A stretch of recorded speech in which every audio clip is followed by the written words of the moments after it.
Hey folks, good morning.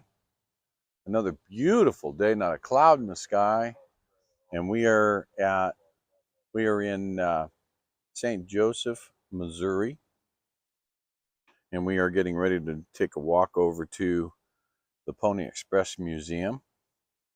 And we woke up to a happy problem this morning. Not a problem actually, but a happy, not a problem. Don't mean to call you a problem. Okay, so we just say that Jen has come to walk with us. How are you doing, Jen? I'm ready. You ready? Yeah. We're walking. Dinner's made. We're all done. Let's go. Yep, we're walking. No notification. You know, Mr. T said that it was like 5 minutes or something like that. And Mr. T is going to catch up to us here as we walk out. It's about 2.5 mile walk to Pony Express Museum. So we're going to start doing it that. We're going to go that way. Y'all ready? We're ready. We're going this way. All right, here we go. We got what they say. We're walking. We're walking. So Gypsy, JM, and myself are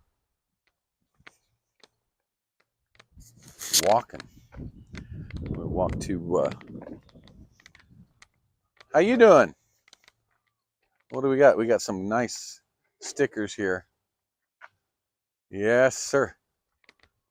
So look at the cat watching us. He's like, don't bother me. Not your day.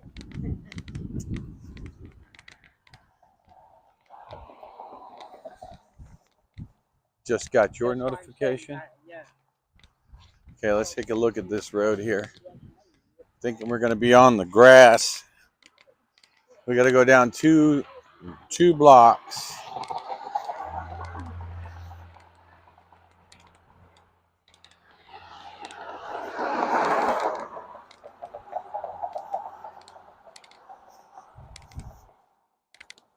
What? Ah. Gotta love YouTube. They're so quick on those notifications.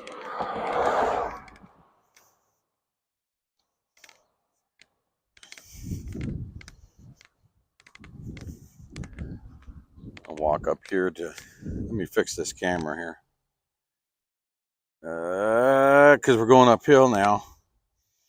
So we've got to.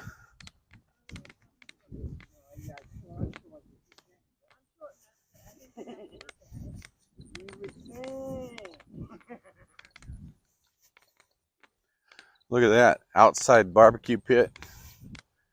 Needs to be reworked, but that's pretty cool.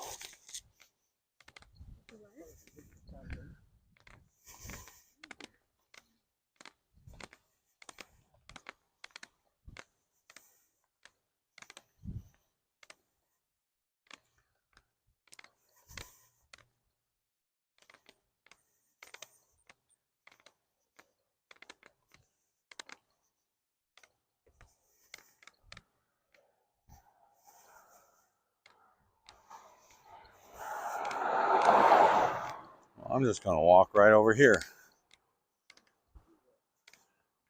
Since they can actually move over.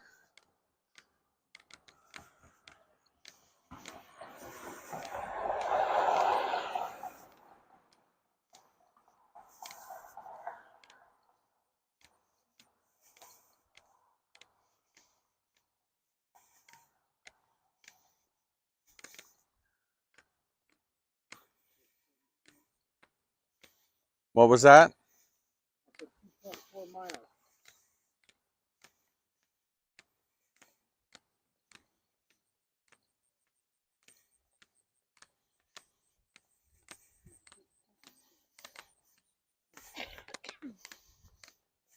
Yeah. Yeah.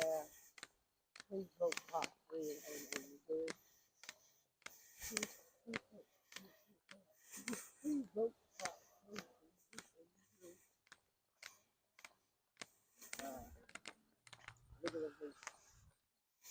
already had medical group.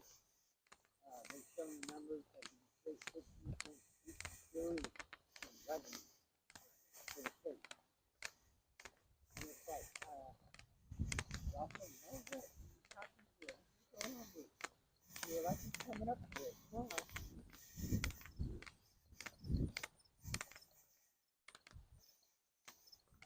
Brother, I was just talking to him in California this morning. He said the same thing I did. You never thought we'd see it legalized as much as it has been so far across the board. It's kind of amazing to see that kind of cultural change in our lifetime.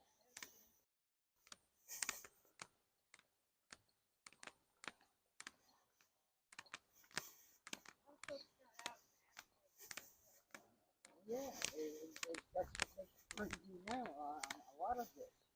It's like, where are y'all at now?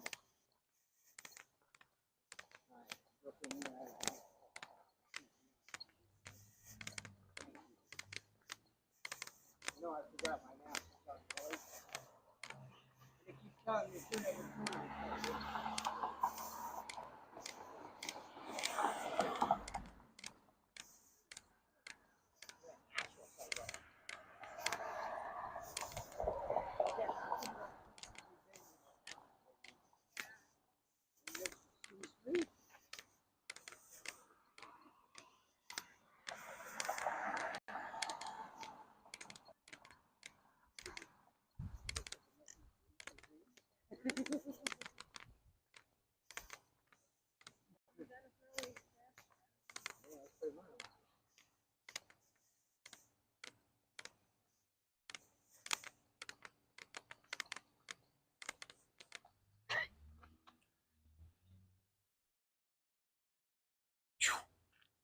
Overshot by about 500 feet. Well, I was going to say, my map Like- says you can go either way. Yeah, we overshot it. So I looked at that street sign and went, whoa, whoa, whoa, whoa, wait a minute. I had to turn off to the voice that was yelling in my head. Okay, let me rephrase that. Voice in the ear. There we go. I don't think he was honking at us. Yeah, this is where we want to be. Penn Street. Even though we could do the other streets, busy. This street goes straight to the Pony Express. Pony Express Museum. Is on Penn. It's about 2 miles on Penn.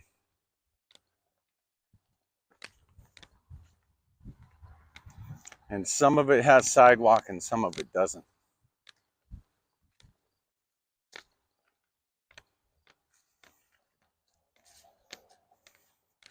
They do have their hills around here. Yesterday we were on Road T and the road ended. Well, no, the pavement ended. Pavement the road ended. Didn't. The pavement did. Yeah, it just all of a sudden dirt. So it's like, oh, that's interesting. Where'd the road go? That explains why they put wild monkey conservation area.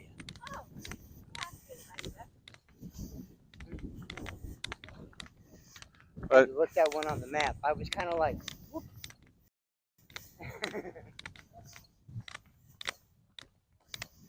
there were a lot of looks coming our way, though. As this 55-year-old motorhome with a trailer pulling down a dirt road that's going wee, wee, wee. Yep. I didn't spill a drop of the coffee pot until we hit blacktop again. Yep. And they had to slam on the brakes. But we were going down this one road like this one hill, dirt road. And T's, Gypsy, grab that crock pot. Here we go.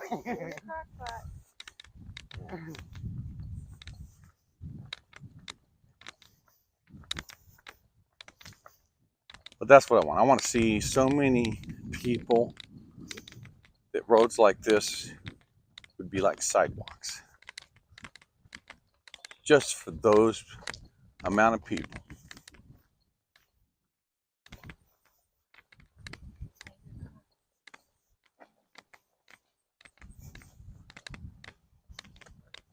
I mean, we could jump up there and see if there's a sidewalk. Gypsy, you got your map handy?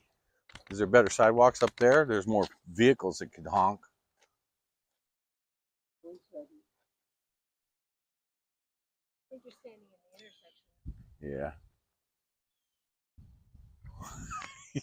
You're a mess. Mine doesn't show if it's got a sidewalk or not. Looks like it though, but Looks like there's sidewalk there. maybe. Because I know there is some blocks that have sidewalk here. I'm assuming that one does, but yeah. Yeah, well, I'm thinking you're gonna have a hill either way. Yeah. well, I'm not worried about the hill. I was just thinking. Yep. He's still going. Yes, sir.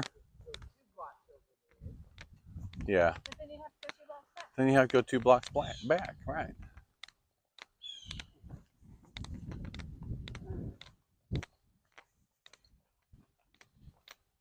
The squirrels are flipping their tails at us. I wish I had paintball gun. Hey, the squirrels are a beautiful bright pink. Ready for questions? Real weird. Yeah.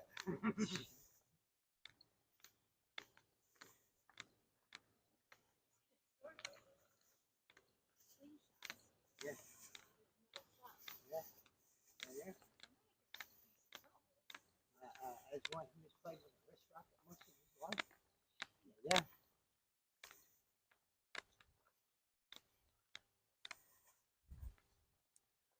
This is what it was like leaving Austin.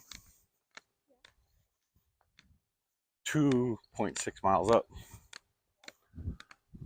If you leave the bay where I live at and have to go into town for anything, you're walking a hill like this. I'm crazy. I do it on purpose. Yeah, me too. Good for the cardio. Different set of muscles. Yeah. There's our sidewalk.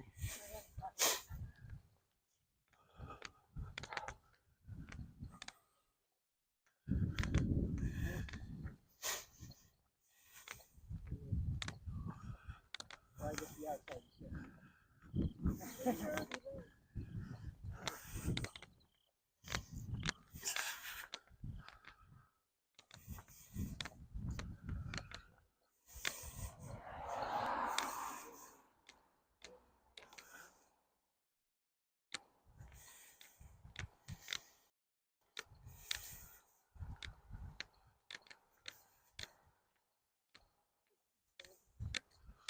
Yes, it is.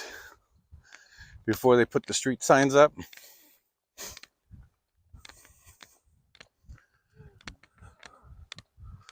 It is sidewalk.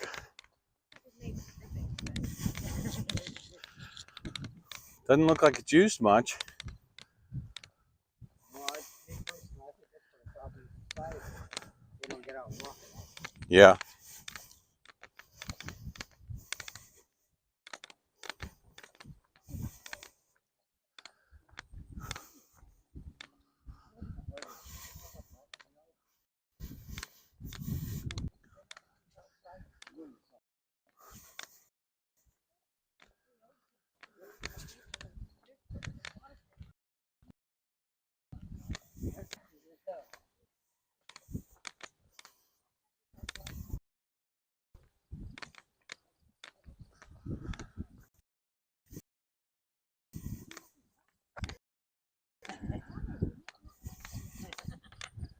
Get people out.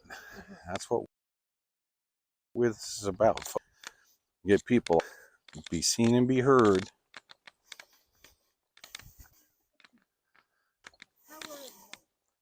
Yes, ma'am.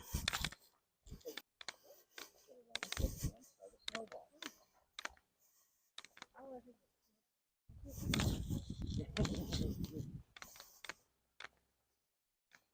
one time a year. You got a couple more months to do yet. Hey, be careful. That is grow you mud. You'll grow. What's that? Nice.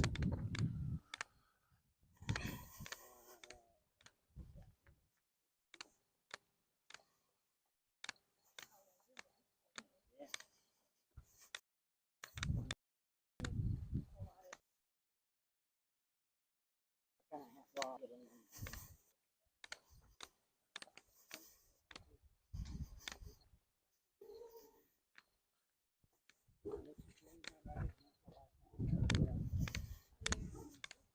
Yeah.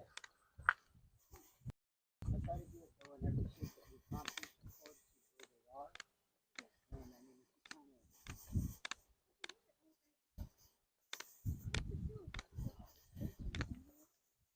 You did, you did. Okay, but now you can buy legal medical if you want the medical card. You get from this state. I gotta say, right? From this state, you can legally walk into this state. There's businesses on that road. I'm willing to take that. Just wait. It looks like there's a sidewalk. Yep.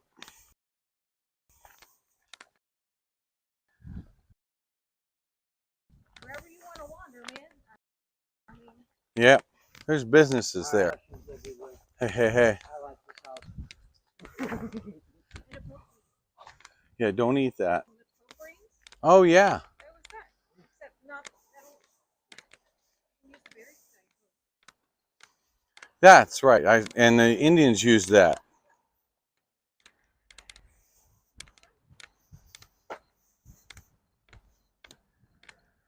T, we're on Mitchell if you ever decide.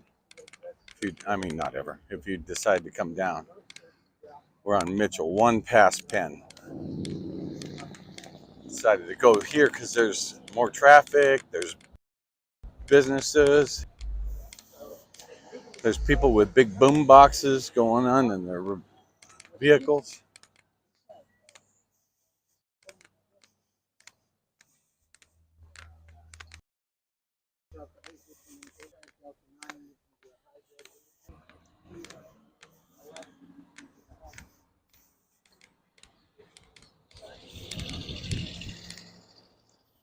There's mud.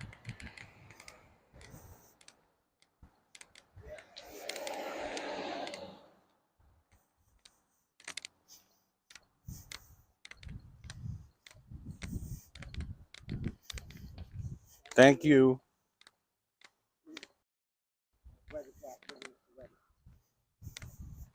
Hey, Mr. Trench, how you doing?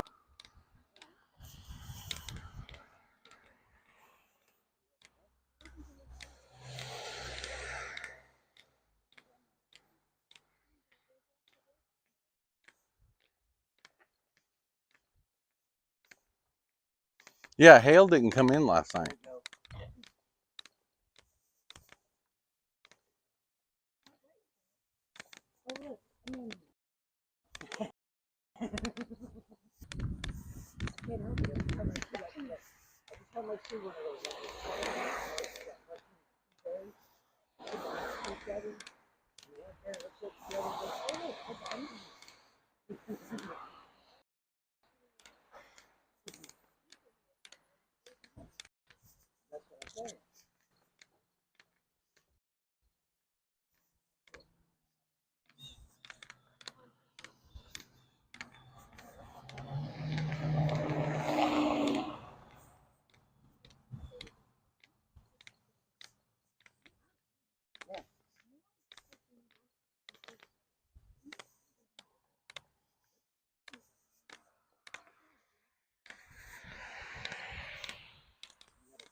Never mind that she's a U.S. Marshal.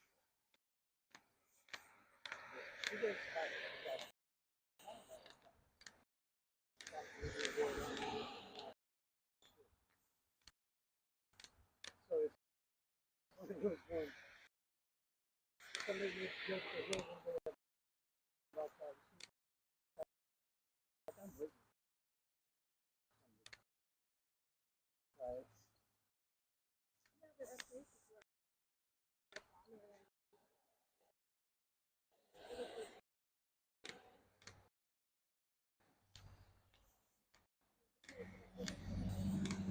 So,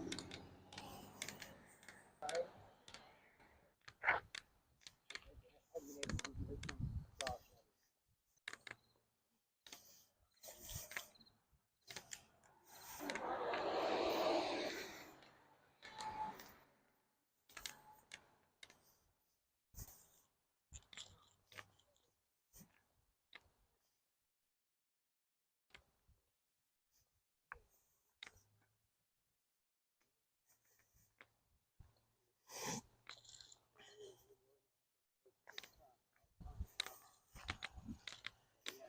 Cargo net.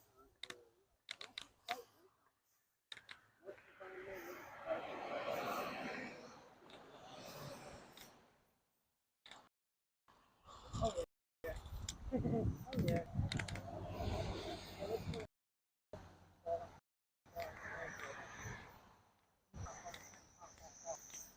All right, so I have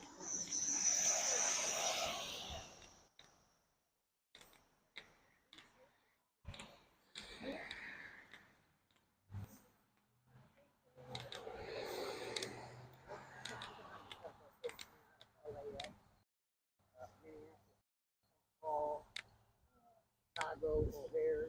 Yeah.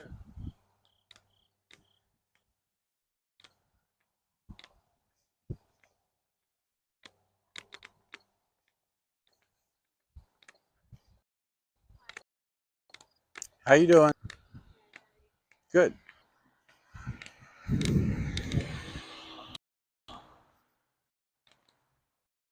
She's got her circuit.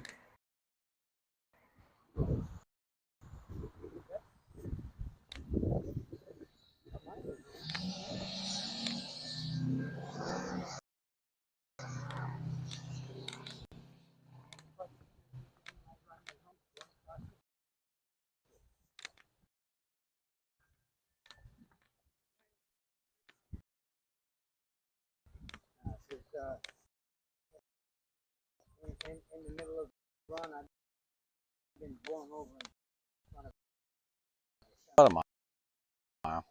We're about a mile away from the museum now. off the water. Yeah, it's a high wind area.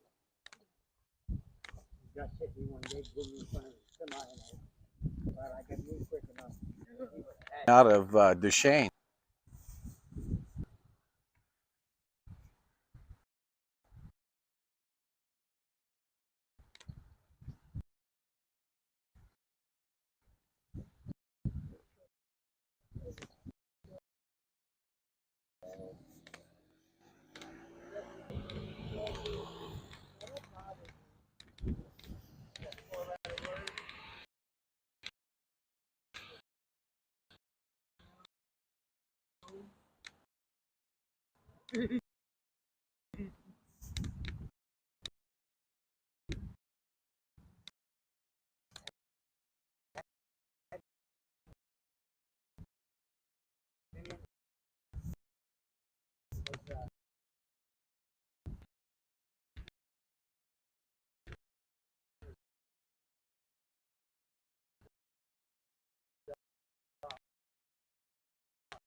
I could not.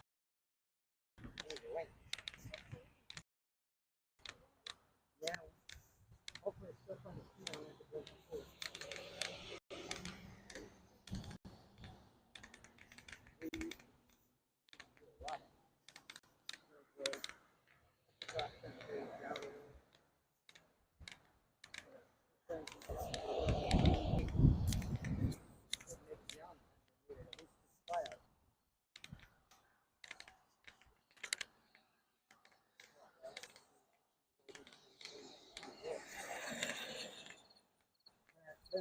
Well, you saw him, I know, Dad passed.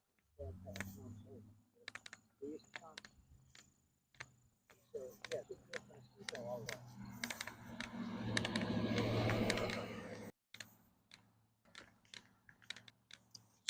Watch this.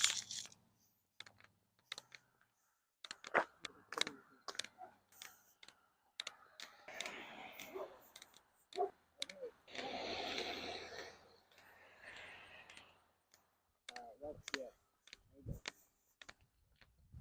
Okay.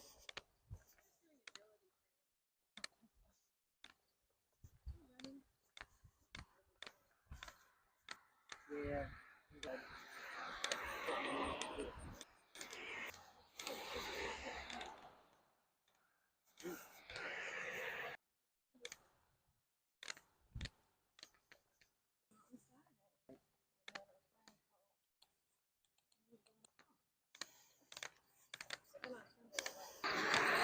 Really?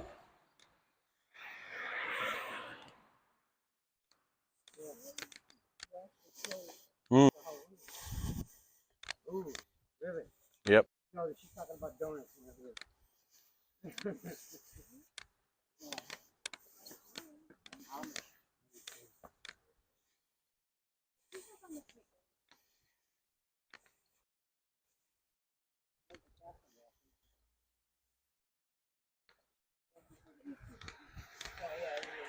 Some old Victorian. But it's the castle theme they got going all the way around it. It's a magnificent house. Wow, that's lovely.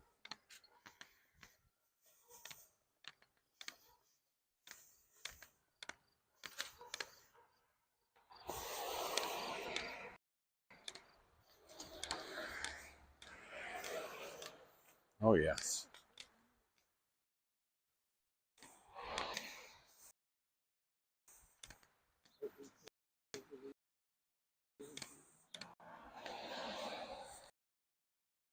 Hoorah. Yeah. Yeah.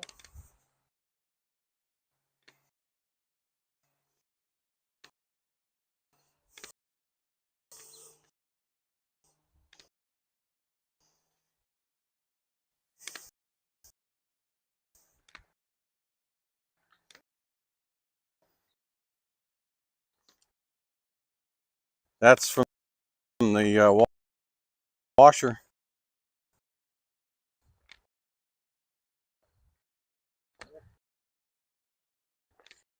Got a sewer leak.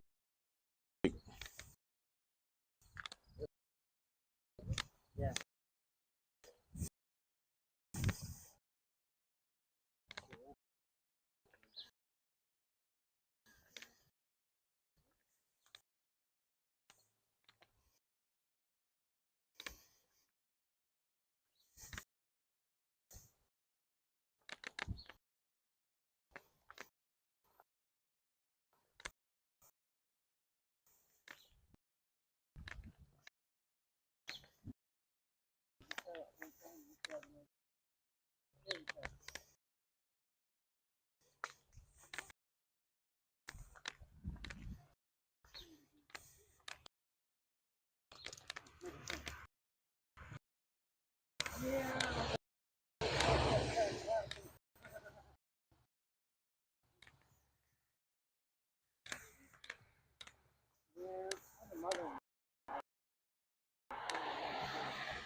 Yeah.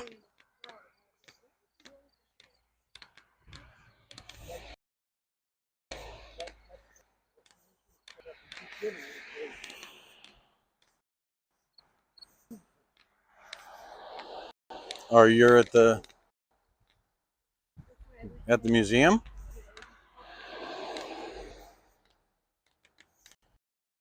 Try going behind the tables.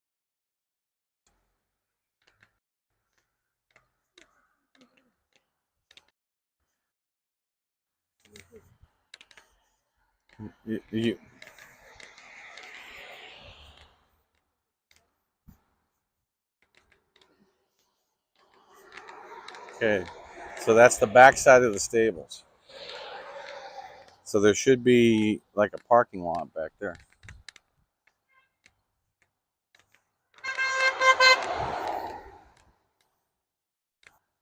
Yeah. Well, I have to go around and see what we can find. I apologize. It's not easy to see from the map view.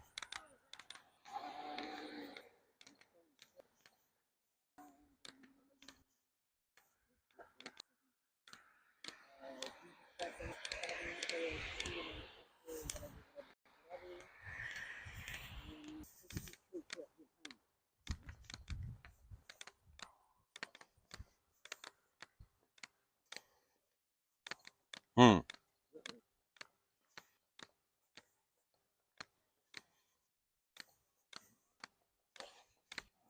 Yeah.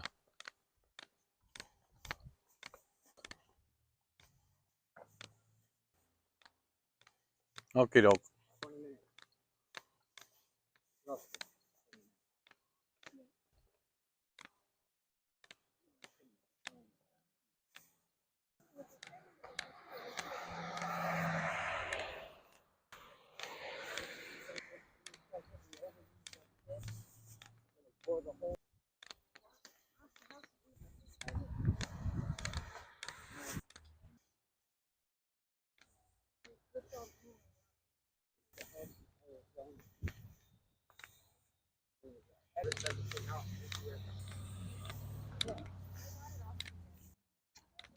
Hmm.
There's a cry of freedom sweeping around the world today. Here we have it all, life and liberty.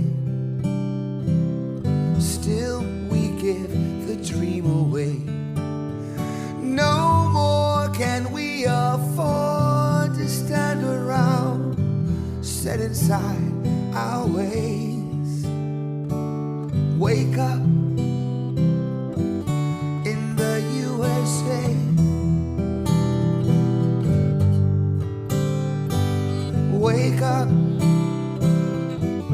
in the USA. Story himself, and he's been right by our side from day one in this. He's seen the emotional roller coaster that this journey has been. Thank you, Brian. Thank you, Senators, for hearing us today. My name is Ron Coleman. I'm from Reno, Nevada. I own a small trucking company, or at least I will until next week, maybe. Who knows how far that goes. Yeah. But my daughter said to me before I left, Dad, you can't afford to do this with everything that's come over the last 2 years. And I looked at her and I said, I can't afford not to do this. Yeah. This has been an emotional roller coaster that you cannot imagine, you can't even put words to. And in reality, it comes down to some things very much like this. This note wrapped around a cookie from a family. If I may, I'll read this. Dear trucker, I admire your courage and your determination in doing this. I will support you in prayer for a victory over the sad oppression that is going on. Thank you for fighting for all of us. A mother of 3, God bless you. I have a box full of these letters. I have 4-year-old girls coming up, hugging me, and handing me crayon notes. We love you. Thank you for fighting for our future freedoms. In a crayon note. I tell them, I am just like the Pony Express of the days gone by. And I will collect your tears, I will collect your messages, I will collect your heart, and I will take it with me to Washington, D.C. Help others when you can. Respect your fellow man. Can't you see the times are changing?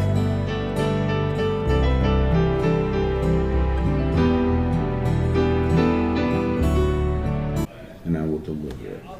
And that mission is partially complete for me personally. But I also tell them the truckers are the tip of the spear, and the body of the spear is the people.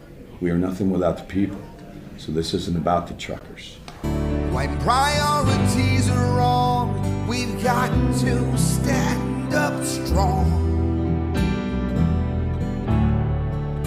and rearrange them. We are awakening people all over this world. We are awakening, as Alan said, millions of people seeing their tears, hugs, to where I'm having to hold them from collapsing in sob. This is a movement that the people have brought forth that says our God-given rights have been trampled on from our Constitution. And he's right.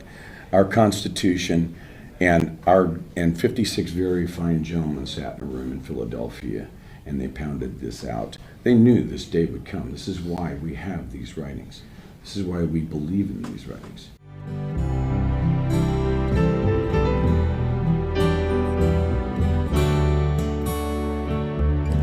It's time that we wake up and see our freedom was never free. So wake up in the USA. And moving forward, we want to make sure that every single American, and you're right, Senator Cruz, these people are coming and they're waking up. Yep. And when they awaken, they will not go back to sleep. And we're bringing them forward. And we were bringing them with us. And I say to them, Call every single official that you can, every politician that you can, and let's start burning up these phone lines and letting them know. Let Nancy Pelosi know that the power is in the people and we are coming. Amen. You know what you need to do. Don't give up, you gotta push on through. Thank First you. of all, God bless her for doing that. I can see you're compelled, and all of your stories here are compelling. What's going through my mind, I wish the press would have been here to see the entire thing. I think we should bring him in right now. I think we should, So a chance for a more Oh, I'm personal sorry. Sorry, hi. I drive a 1-ton truck, and apparently you cannot park it in downtown DC. She's from your district. I'm from West Texas, Oh, sir. awesome. Where? Out in Midland, I own a hotshot trucking company in the oil fields. Fantastic. So I came up here with, I'm keeping my guys working down there, and came up here and brought about 20 people from Texas from me. Wonderful. We tried to organize the state as best we could within 12 days. If you've never done grassroots, it's a wild ride. Yeah. I never thought I'd be here, to be honest. That's an So understatement. I pretty much said I can do oil field 24/7, or I could do this. It's real hard to do both. I understand. So this is just, everybody's here for the same reason, for our freedoms, for our children's freedoms, for the generations to come, their freedoms too. Quit closing your eyes, pretending that you don't see.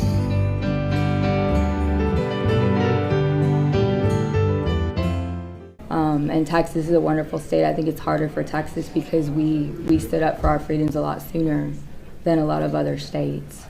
And I think it's just overpass of people. I think there's 15, a dozen overpasses that did not have people on it, from Texas all the way to here. And if you think you'll just spectate, it's too late. We all live here together, from sea to shining sea.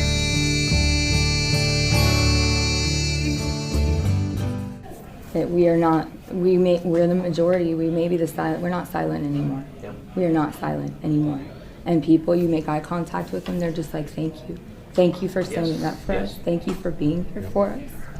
Thank you for watching over our children.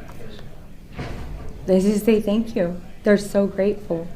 And that's what we're all here for.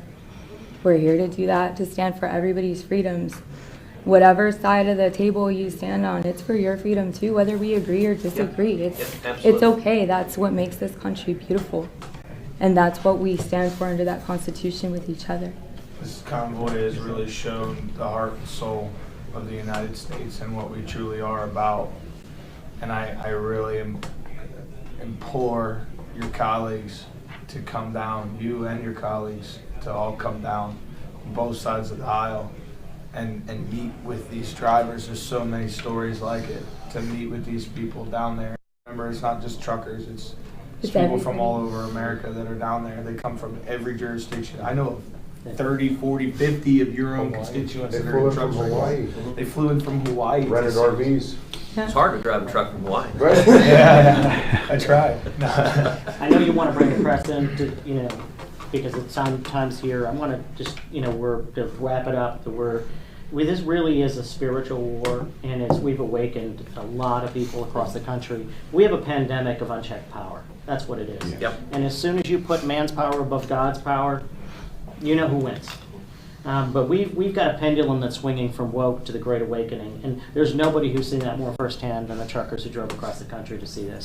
And we don't have our freedoms. We're here because Americans will not have freedoms as long as emergency powers exist and continue to be abused. It's why we're here. We need our freedom back. We need accountability. We need investigations. We appreciate any help you can offer. Absolutely. Now there's a cry of freedom sweeping around the USA.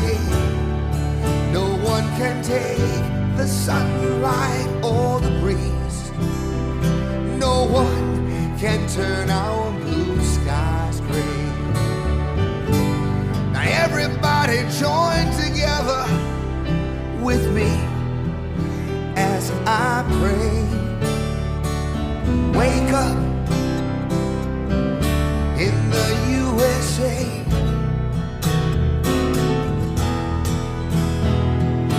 Wake up.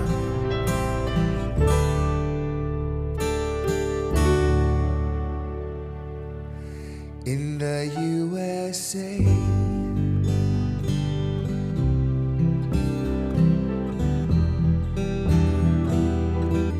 Wake up. You live in the USA.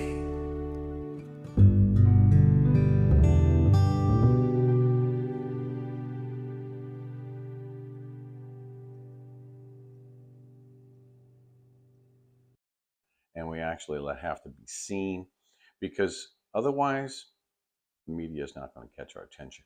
And I really want to catch going across to where we have 10, 20 miles of road that they have to close.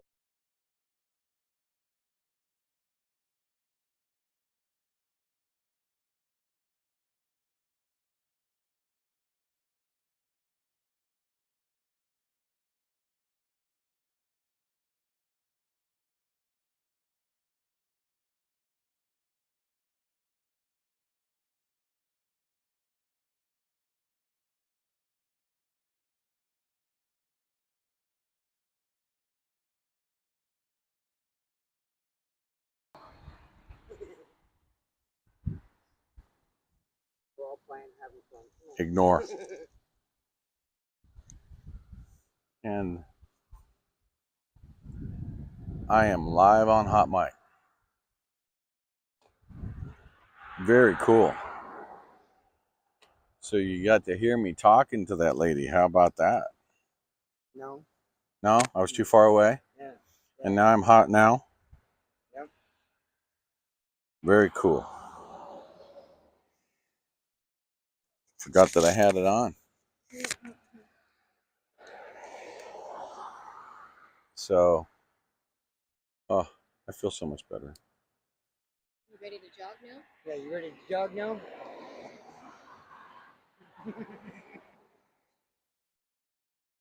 And we're good. Thank you very much.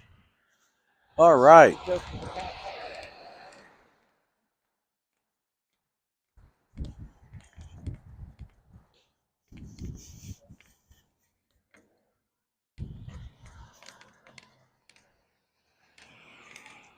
Thanks for the reminder there, Texas, about that hot mic.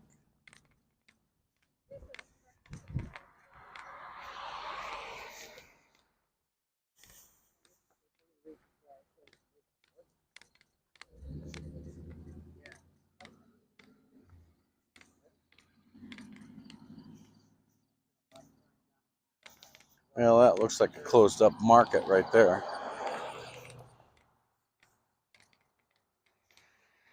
There's Little Caesars. Watch this.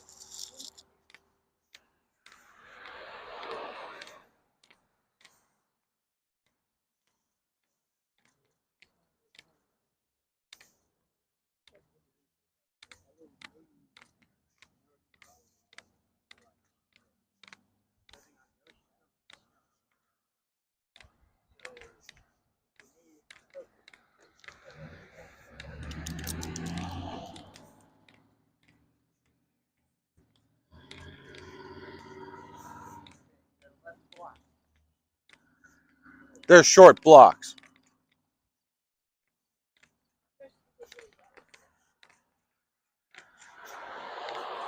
Well, I take short steps on this uneven brick sidewalk, which is pretty cool nonetheless.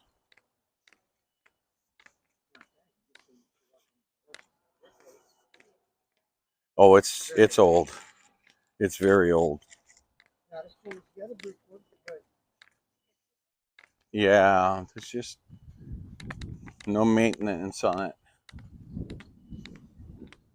You get these beautiful old trees that give you all the shade at the house, but some of them's growing onto the house. So look at these. Prepare for a new dimension, or to enter a new dimension. Concrete dogs. Huh. Twilight Gardens. And all kinds of stuff down in here.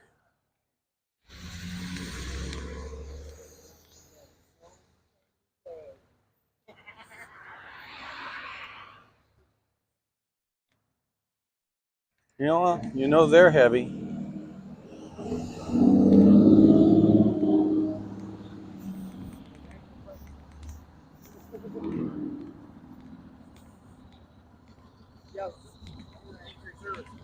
Thank you. Take care.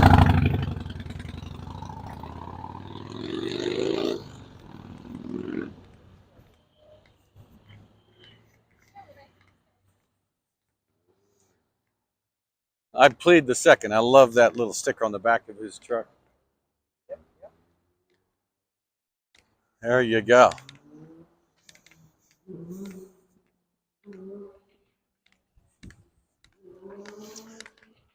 Be like a residential area. You wouldn't expect a little Caesars and a lube shop. I'm going to assume the original sidewalk was there. Yes. And I'm betting it's still there under all that grass. Just has it. Yeah, it's still there. Star. You're a tail on Mitchell. Oh, I see downtown.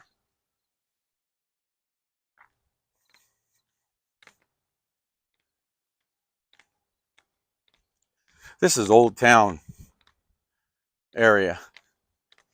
Get the old gas station here.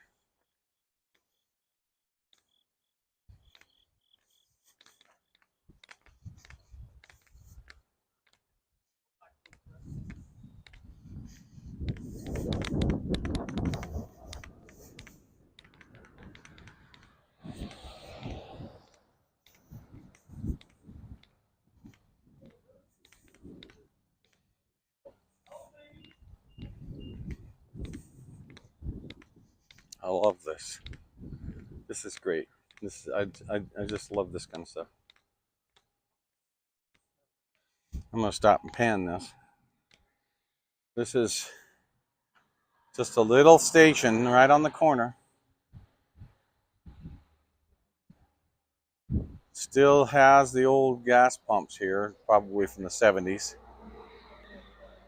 Very cool. Tag, your vehicle tag. Oh, I know. Oh yeah, it does. Ding ding. It's got the Air belt. air bells.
That's aspirin or is that willow? You can use willow as Ah, the dosage might be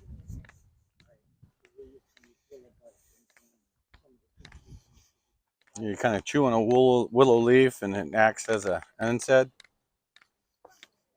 Yeah. Very similar. Oh, look, we got Chucky on the left.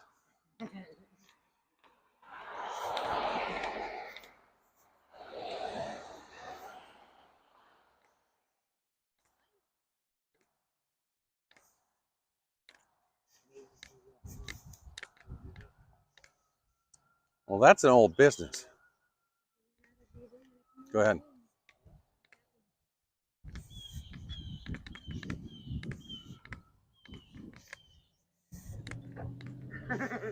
Hmm.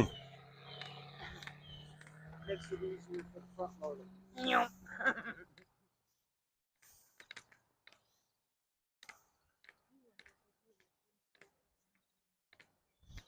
Yeah, it makes you wonder what this was.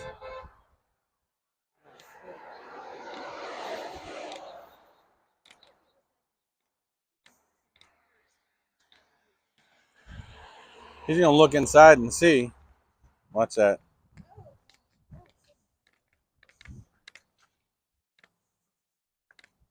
Used to be a cat.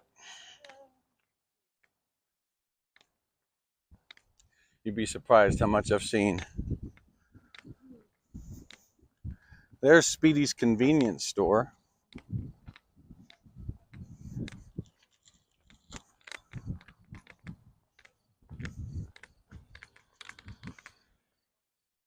I think he was dual purposing. Yeah.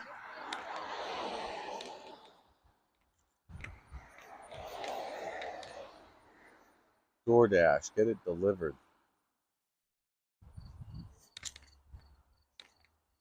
That's an elm tree there.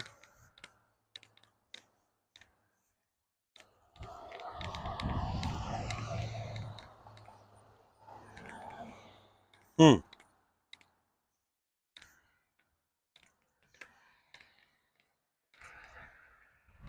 Yeah, I think it's a little tough to give. Ooh, is that a pepper tree? A pepper bush? Does that look like peppers? Ghost peppers right in the middle? Ooh. We'll send Gypsy to check it out, right? Are those ghost peppers on that little bush right there in the middle? No. Those are Tabasco? chili. Chilies. They're small chilies. Yeah. They're not Anaheims, that's for sure.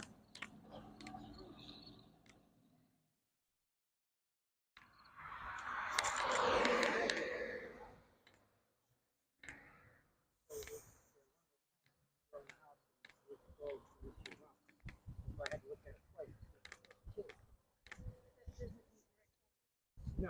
This one. Drawing shape end of it. Yes, it is. All these empty businesses. This used to be a thrift store and also a Scrubs and More. I'm guessing that has something to do with medical. Yeah. Yeah. Scrubs.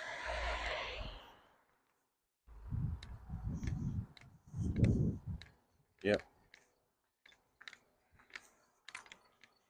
And a lot of these businesses are old homes, so converted.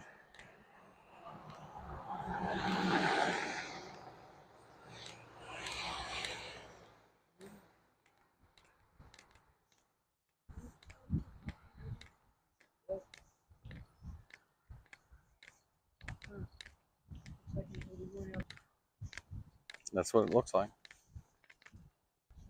Well, because I know 79 to 81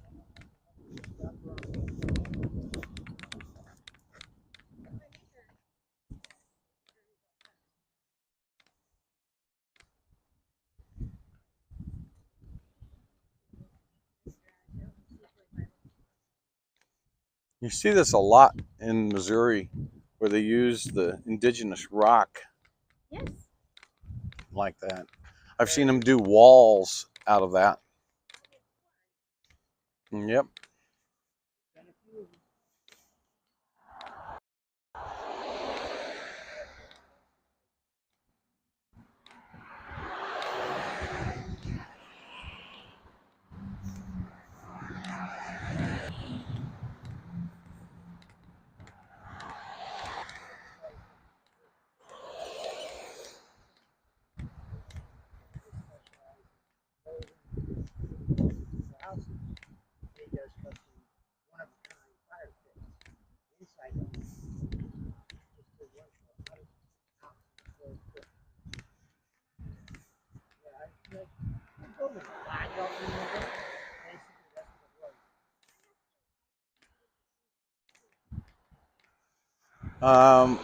We'll look and see. I know that the mic hasn't been working on that. I'll have to check and see. I know it plays music, but I don't know how big this room is. I don't know how if it's something we can play or not, but we'll see. We'll get that.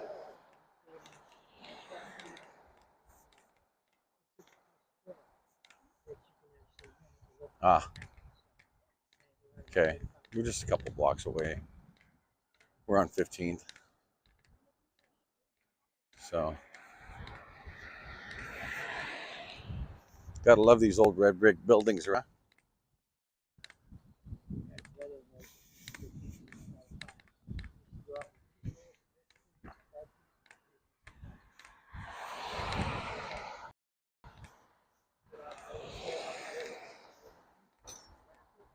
Hey, good morning, Mona.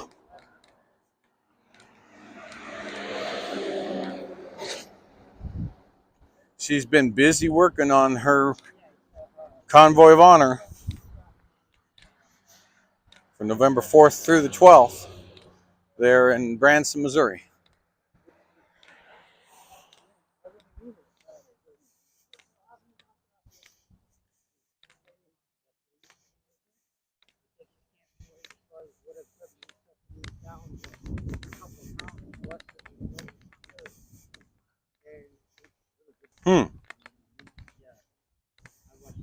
Ray.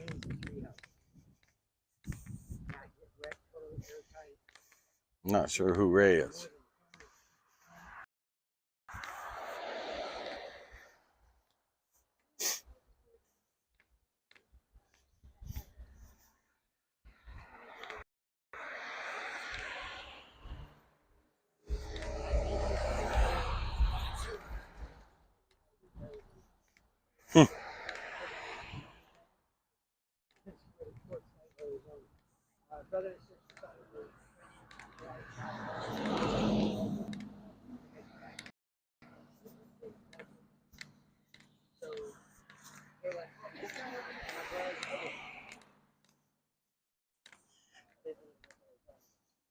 Is that a maple? Maple tree? Yeah.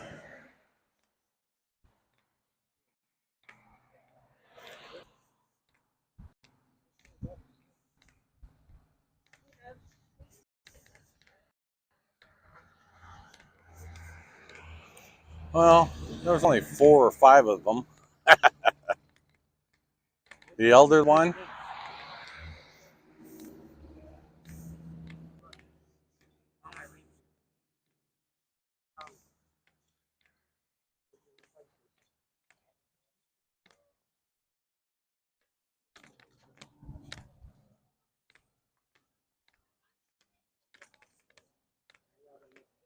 Oh, there's B. I'm gonna say, wow, there's a beechwood over here. I never thought I'd see another one of those.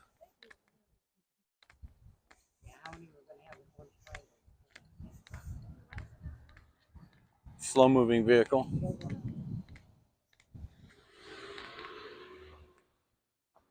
Mm-hmm. I was supposed to tell you at the Pate House carousel, they got a one hell of a train up there too. Ah, So you know. so that's the Pate House Museum. You got the Pony Express. That's the one with the train in it.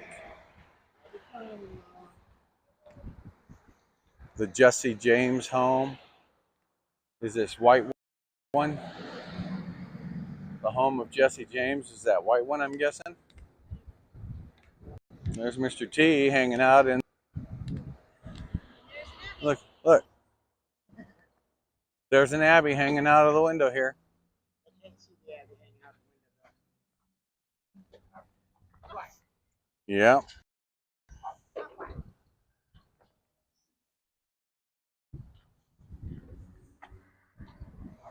Oh, okay, I know who she's talking about. I never got to know a lot of those folks. But took the side streets. ignore. Jesse James home. The past carousel. Got the train in there. Oh, we'll be seeing it. We're here for 3 days, so we'll be seeing this stuff for sure. Does it? Who knows what this is? This guy right here. Who knows what this is? Right there. That's an old wrist switch. What they would use to switch the rail to divert the train to a different track. And it's holding the sign that says Railroad Museum on top. Nice. Very cool. So, I love these old red bricks. These are, yeah. So we've got, what do you look, yeah. Yeah, the old red brick. Yep. It's an old factory. Okay. And I believe,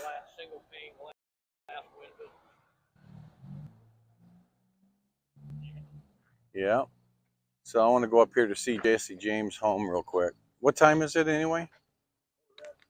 Oh, we got to go. We got to go. This was the home of Jesse James right here.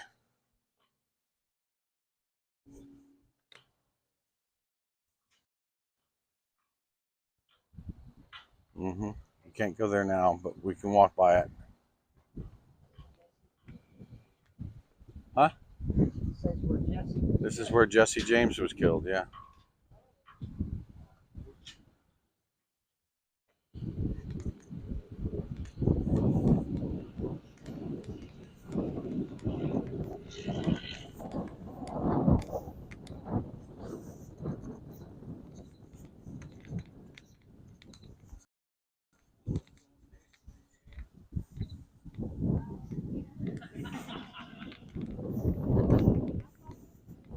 Just 2 blocks.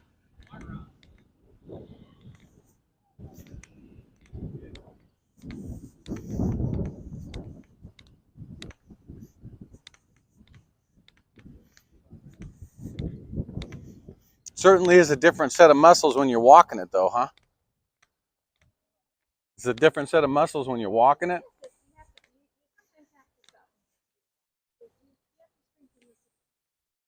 Yeah, that's tomorrow. Oh, it's this way? Yeah, right here. It's all part of the same thing.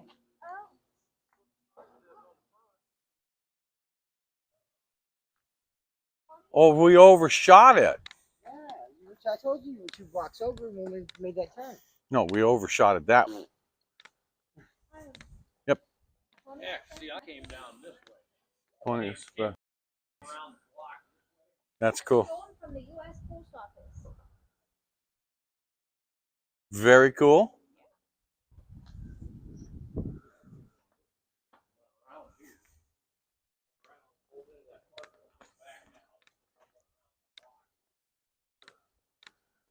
So we are over here. The stables. Where are the stables at? The stables are down. Where's the park? I'm confused. It says Pony Express headquarters. That's the headquarters. Hold on. We're lost. That's the only thing I found. Okay. Right down here on the right. You see the park right here? See down there, you see that stop sign? Yep. That's the park. Right where that van is, that's where the stables are.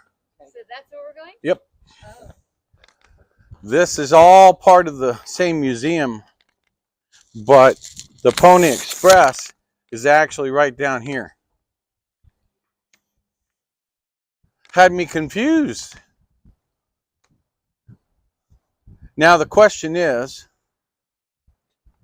where's the pony bar that we're supposed to be at? In that building or this building? Before we go walking away.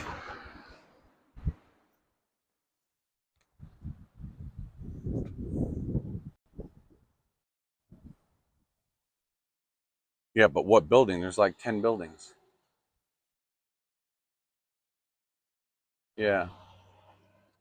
Yeah. See, because we're at the Pate House Museum, and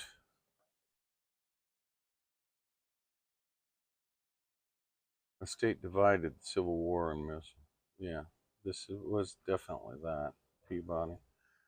I'm thinking it's down another block and a half here, across from the, but I'm gonna wait and see, because that's what I thought. Okay, we're heading on down this way though.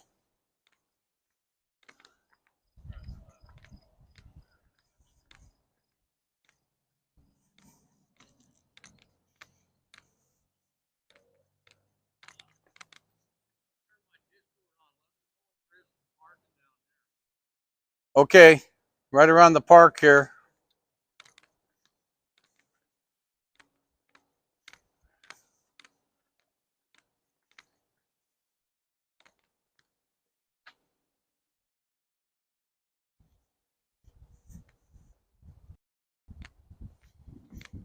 This is all part of, you know, back in the 1860s, this would have all been part of the same little Pony Express community.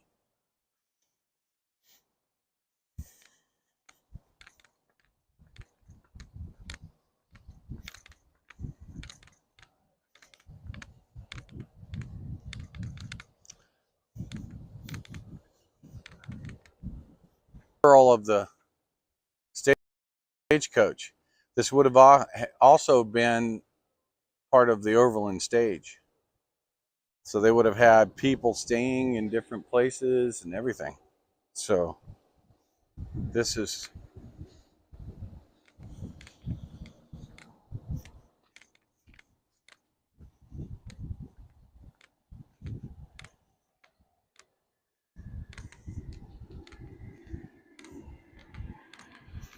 there's a parking lot right here at the Pony Express. First Street Graphics. Penn Street Signs, Penn Street Promotional Products, established in 1973.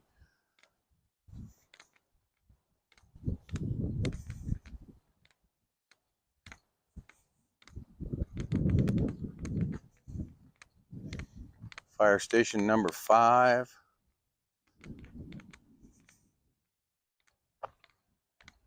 Because that's the park. That's the Pony Express Museum.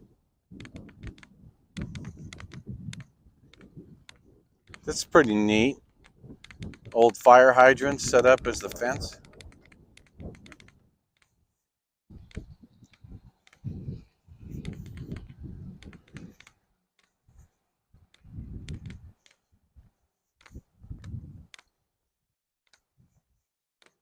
Look at that mural. Engine number 37. I'm betting that's what's back there in the museum.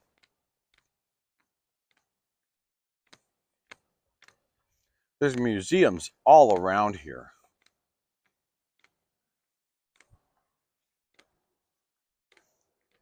Mr. T, if you come down to Penn and 10th, there's a parking lot right here you can park Beachy in. right across the street from the Pony Express Museum.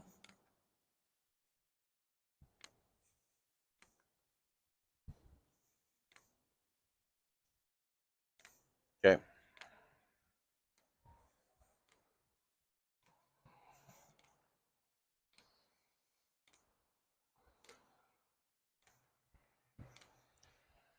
That brick building is the old Pony Express stables. Yep.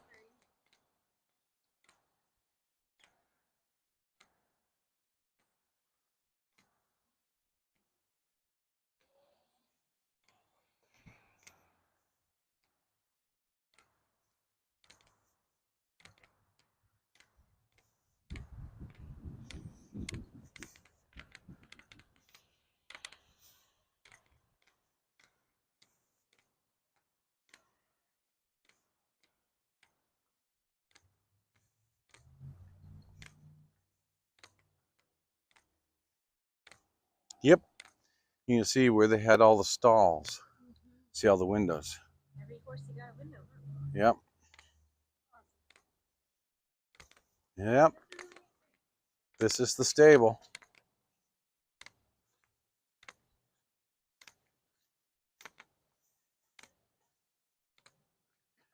And the main house is right here beyond it. See, this is the old main house right here. Were they the bunkhouse? Yeah, you see the bunkhouse, and you see had on. What they also had stables in here. Cool. So we should be able to go right in here.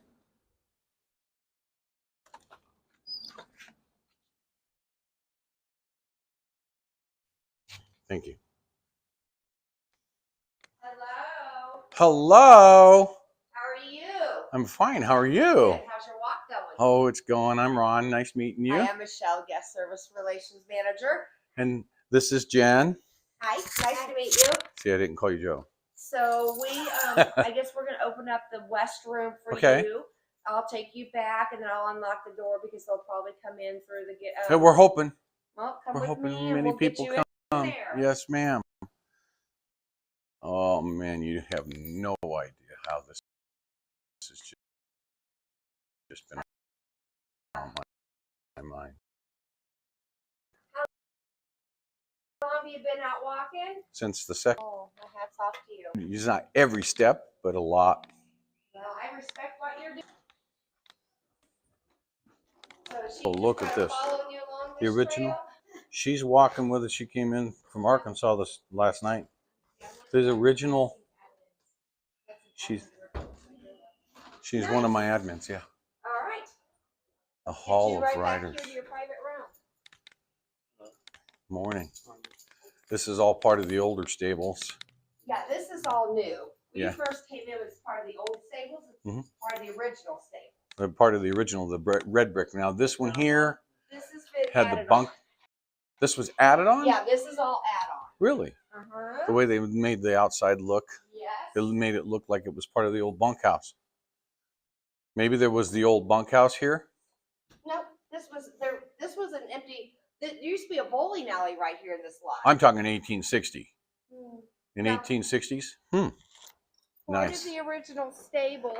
It's just that brick. Right. Went straight back. Oh, okay. Yeah, and this was just kind of built on. Yeah. So you can leave this door open if you want to stand out here and wait for people. It's nice Yeah. enough, or you can wait inside. It's however you'd like to do it. Thank you. And I'll be up Nice. front if you need anything. We really appreciate you. You're welcome.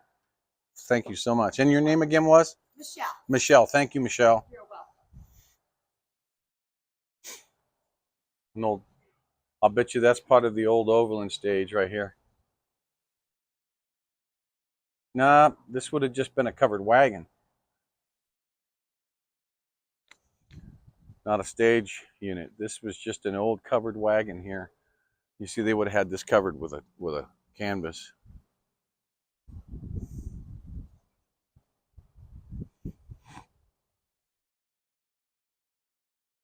You want to talk about brakes?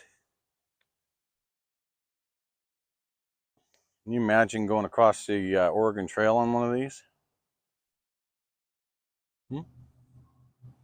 Well, you see, they had springs on the seats. See that? The metal spring. So you'd sit up in here and you'd have the spring. But you didn't have any spring when it come to the suspension of the. Oh, that is so great. Yep.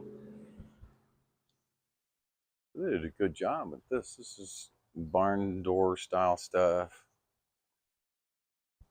This is where you need a big sign and a huge flag right in here. So I'm going to set the camera down and get the top off and go and walk through the.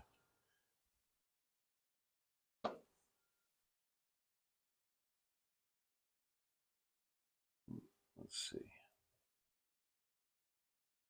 Here, no more.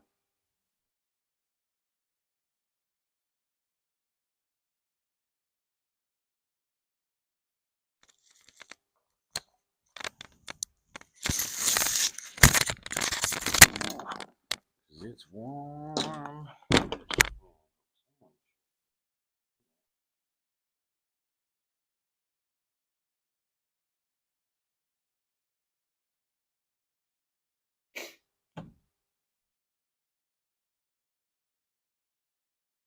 That'll be good. Really nice.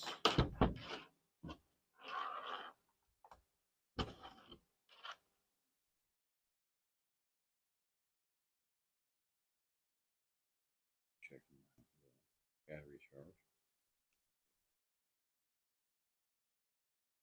Nice.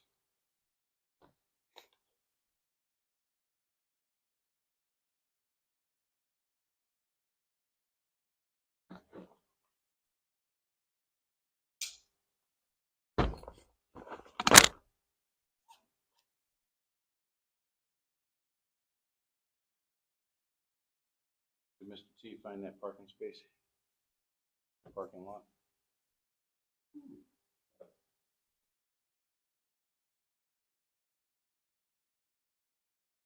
Okay.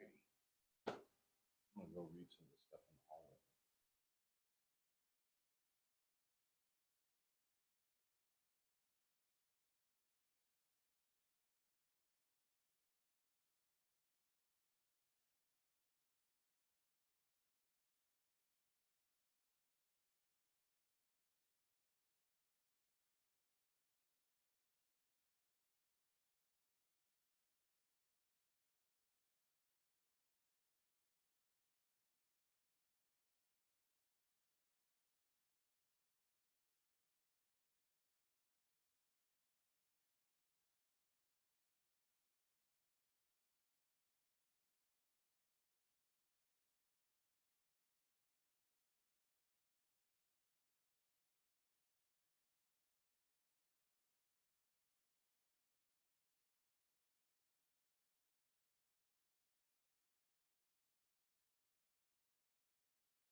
Plug the camera. Charge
Oh. All right, let's pick up a microphone when we take one thing off. We have to actually have the mic on us.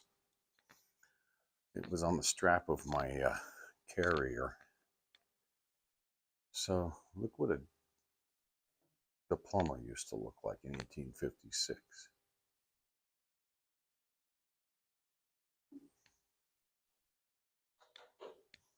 Oh, there's an old Derringer. A boot gun.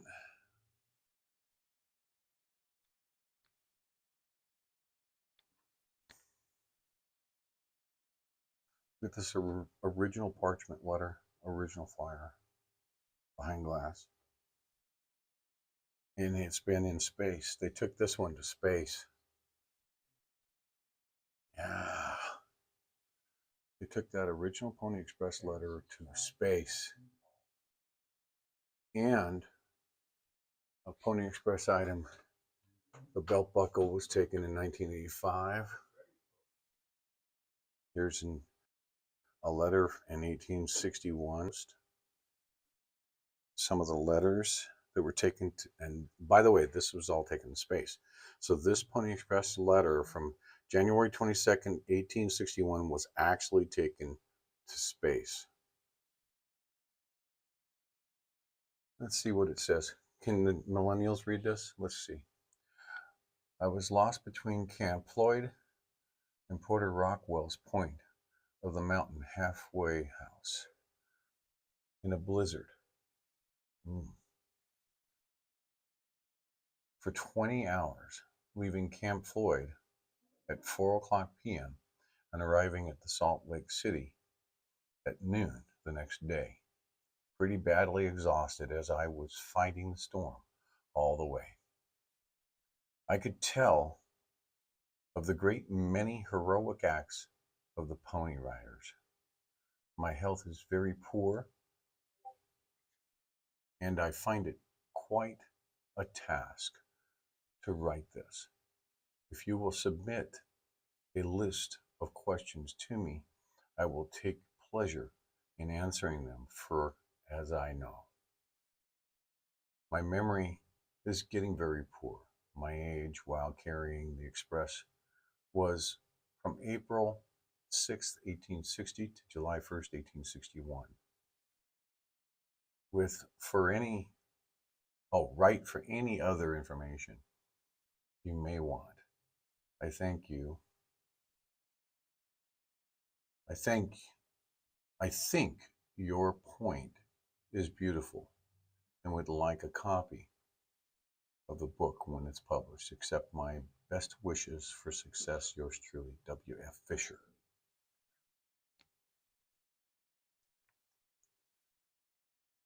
Taken into space. Very cool.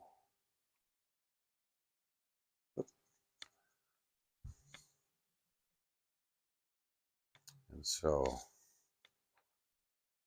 Buffalo Bill Cody's show. There's some of the postage. Wells Fargo envelope.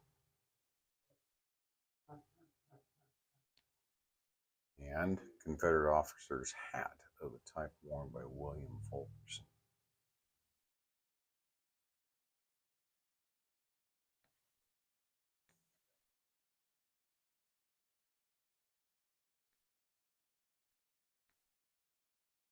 Some of the railroad spikes used, and the hammer. How about the original envelope bags they used to use? Okay, very much like this. Some of them had padlocks, in fact. Very much like this guy right here. This type of, this saddle would have had 4 pouches, one on each That's side. the 10 boxes they use. Yeah, but they see a lot of the riders use their own stuff. Well, So that's just what this guy used. Yeah. Robert Strickland used this to deliver. Yes. And this guy these were the boots that he used. Yeah. Egan Young, born in 1842. And Buffalo Bills. This was the jacket worn by Buffalo Bill Cody in the Wild West show.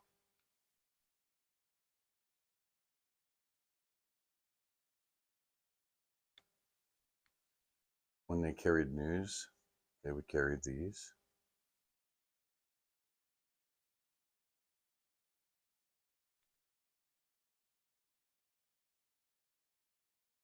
Some of the riders. Hi.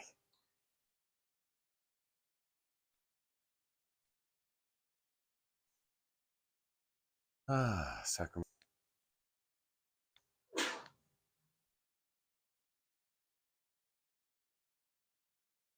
Oh, and this is the new wing.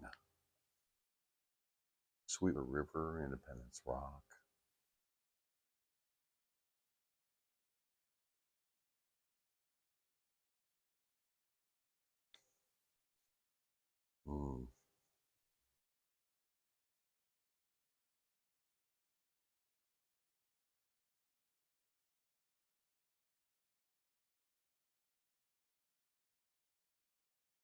That's 1923. Mabel Loving's book, Pony Express.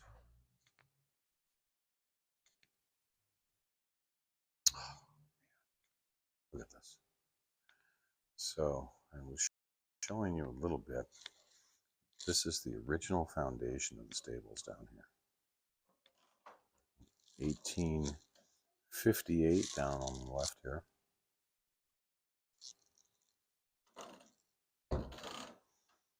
1888, we built a wall up, which is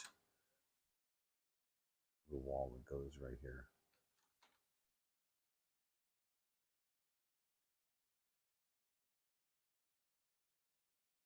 So here's your Castle Rock and Smith Creek. So I came across a lot of this. Virginia City, Carson City, Bannock's Camp Reed. Fort Bridger in Wyoming, Salt Lake City. Okay.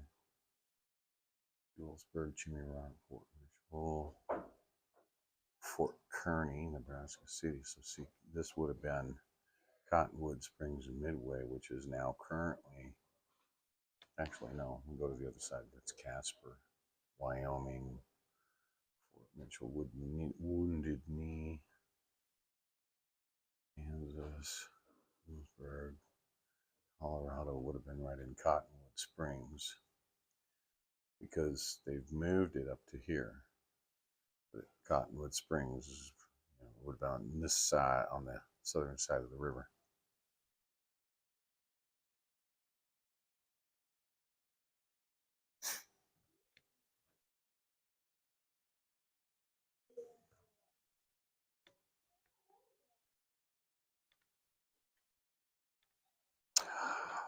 Oh, there's the restored chest. Now, see, this was there's the restored chest, the trunk.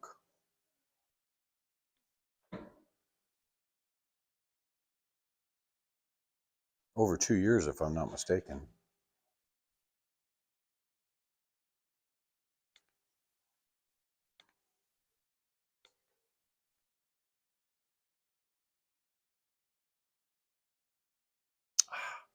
There's the saddles, Mr. T. You see that? And the adobe bricks. See, so this would have been a way station cabin for them to be able to sleep. They got the tack up outside here. Changing horses, the Pony Express station. Full. So they would have had cornmeal, flour, bunks.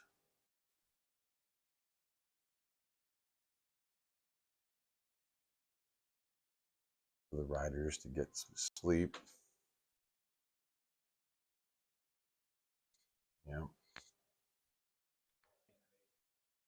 Yep. And that is what the original saddles would have been here. They would have had locks on here, and they would have carried the letters in these. So this is one form. So they had the 4 boxes. And then when they were using the overland stage, use the trunks. And hey, Gypsy, that's what they would have been using to cook beans in. Oh, yes, we know. Yeah. Soups. Yeah. Oh, So here's an original saddle that's got the. Is that cool or what? Okay. Imagine sitting on that, riding as hard as you can For for hours. 75 miles Yeah. out of the day, yeah. Piece Right. of leather over a piece of wood. Yep. Yep. And steel stirrups. Yep. Very uncomfortable. I'm still looking for a maker's mark. Without lifting it up and Yeah, don't do that. I'm not touching. I'm not touching, but I would really love to see the maker's mark to find out who actually put them together. Well, you tell typically by the rosettes. Right. Typically, you can find a maker, but That's what I'm saying. On these particular yeah, type of saddles, Buffalo they have to be on Bill's the the inside of Pony mine. Express. Buffalo Bill, Fearless Lady Wing Shot. Look at this.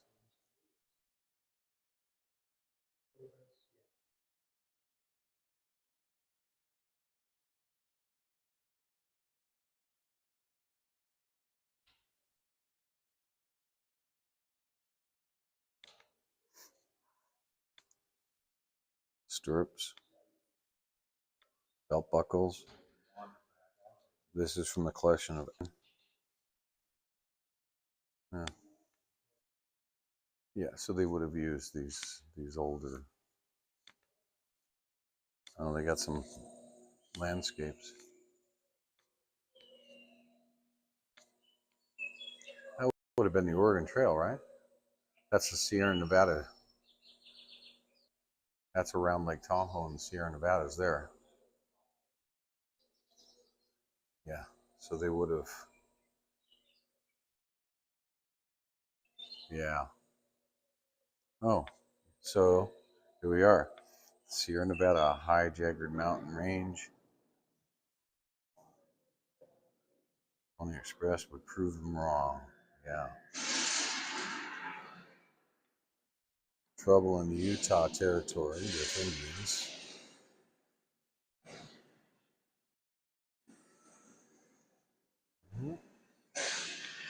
Crossing the Salt Lake Desert.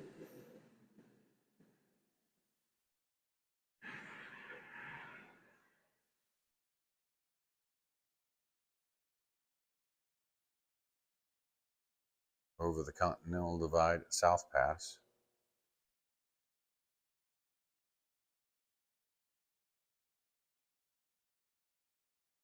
Across the Great Plains.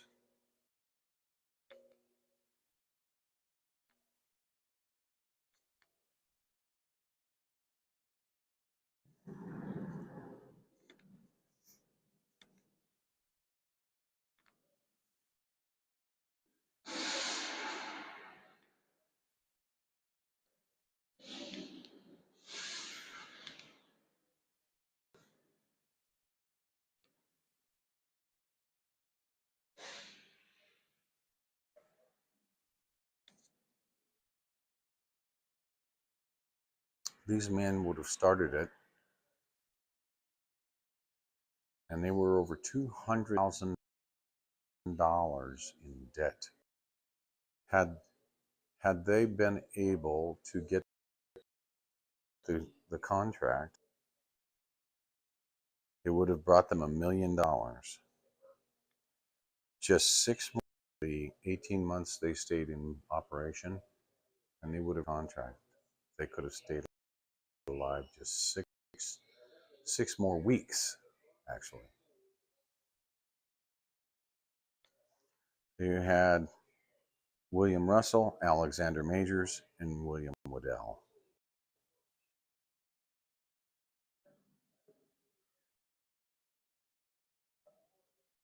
Or gold pan.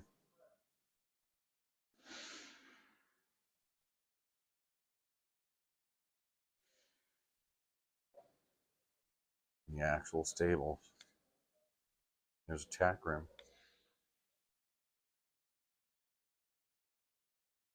Tack and harness.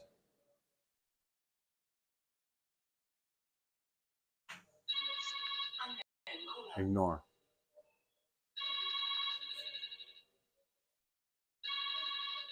Ignore.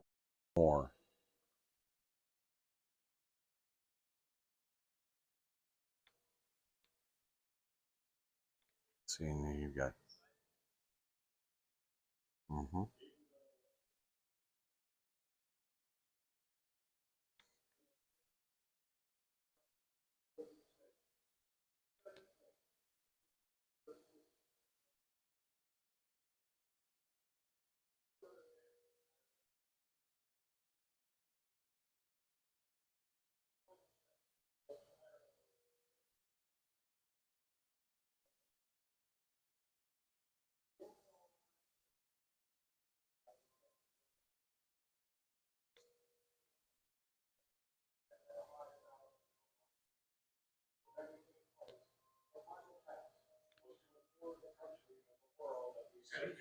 p.m., April 3rd, 1860. Pikes Peak Stables, St. Joseph. Johnny Fry and his horse Silk eagerly wait to begin the first run of the Pony Express. The stable doors are being opened. A cannon is about to signal the ferry on the Missouri River that the rider is on his way. 2 hours earlier, there was a ceremony at Pady House 2 blocks away. However, the Hannibal St. Joseph, the train bringing the letterman, was late. While waiting, Johnny Fry returned to the stables to get away from the noisy, enthusiastic crowd. People had been pulling hair from Silk's tail and mane for souvenirs. It's Katie, Johnny! Ferry hit the riverbank. It's time to go. Hold the door a minute, Paul. Come on, that's it. I'm close. Gotta go. Good luck, Johnny. All right. I'm ready. Open the door. Let's go.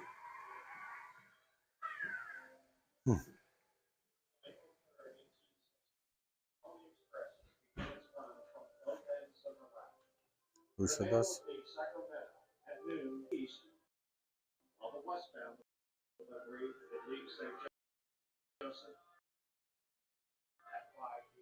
Most accepted story is that the put on a horse and left from there. Another story is that the rider left.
What a cabin would have consisted of.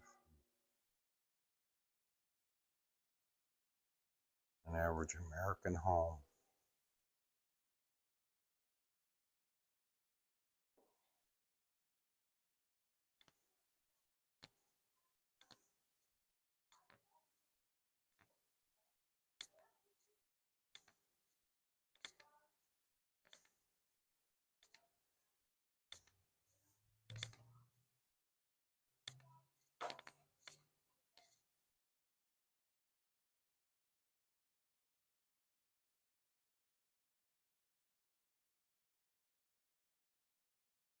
over 220 men rode for the Pony Express.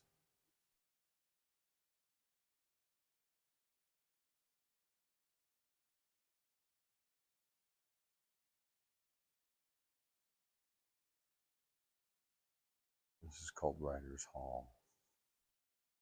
Okay, so here we are. Here's the names of the 232 men known.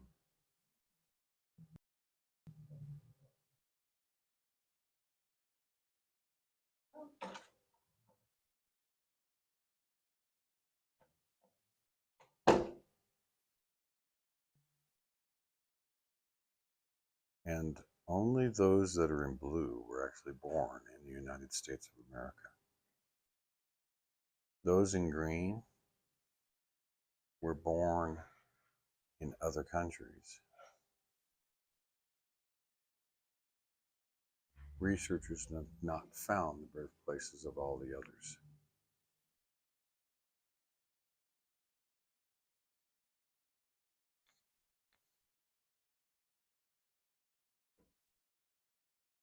Canadians, Sweden,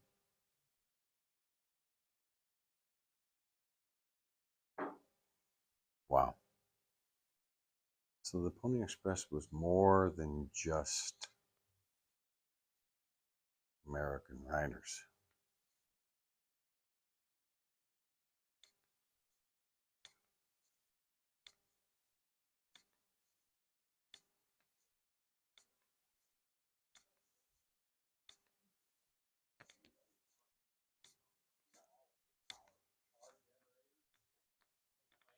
And then ours.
It works. Like right there. Oh yeah, I want to come back and look at that other museum up the street. James's house. Two guys I was talking to, the guy says, well, if you go up 12th Street to that second step there, you can see and make a right and go down. He goes, the original spot where that house was, it's right there. It's all leveled out. There's a sign there. I said, down that street. Fast. I said, I was too busy dodging tree branches to look to see what was around. He goes, well, you drove right past me. Okay. He goes, yeah. Yeah, the original one's up. The original homestead is up over there, a couple blocks up. Yeah. He says, there's a big sign out there.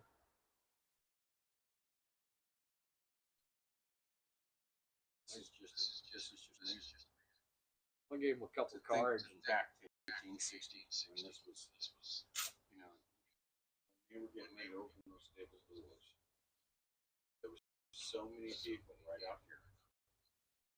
They had to keep the doors closed and the rider inside, ready to go. First rider. But the rail car was late with the first letter going. So he had to back his horse into the stable and close the door because of the people, the well wishers that were just packed out here, so thick and deep. Extraordinary thing. So Can you imagine the different kinds of weather and everything they all face? there's a walkthrough there that shows it to you. Yeah. And when you walk through there, and the thing of it is that there was 230 Pony Express riders. A lot of them were outside. They came from outside to ride for the Pony Express. Did you see that letter that was lost out of the one satchel, the only satchel that was ever lost? Somebody found it and delivered it. Really? It said this was found from the lost Pony Express satchel. It's right there. Oh, Around the corner in there. yeah, cool. Yeah. Yeah, that's what I said. Gypsy, check this out. Yeah, this I got is really pictures of it. cool. That's cool. But just to think how many people were standing on these grounds that first day. That was cool. Mm-hmm. The wolf hide. Oh goodness! Had one skinned. If he misbehaves, is that what we're going to do to him? No. Not happy. No, we can think of a few people that would like to try it. Yeah, but the amount of people that were from outside the United States, there were riders from I Sweden. noticed that. Yeah. Well, I mean, people now do ultra marathons, but back then you didn't have to do an ultra marathon. You just took a job doing something like that, you know? Right? Yeah, there's a lot of stuff. It was fun to read that the most common age of the writers was between 17 and 19. Yes. I was like, Yeah. Well, I mean, whoa. you're old enough to know how to ride, but young enough that you're still ridiculous. Yeah, so Well, it's crazy. like that one ad says for our bag. Between Wiry, young, thin fellow. With You no, know, with no I got a family. picture of that. who can No. ride and shoot. Orphans preferred. Yeah, orphans Hold on, preferred. hold on, hold on. Nobody's hold on. going to What was miss that? you. What was that? I actually got a picture of that. Hold on. Yep.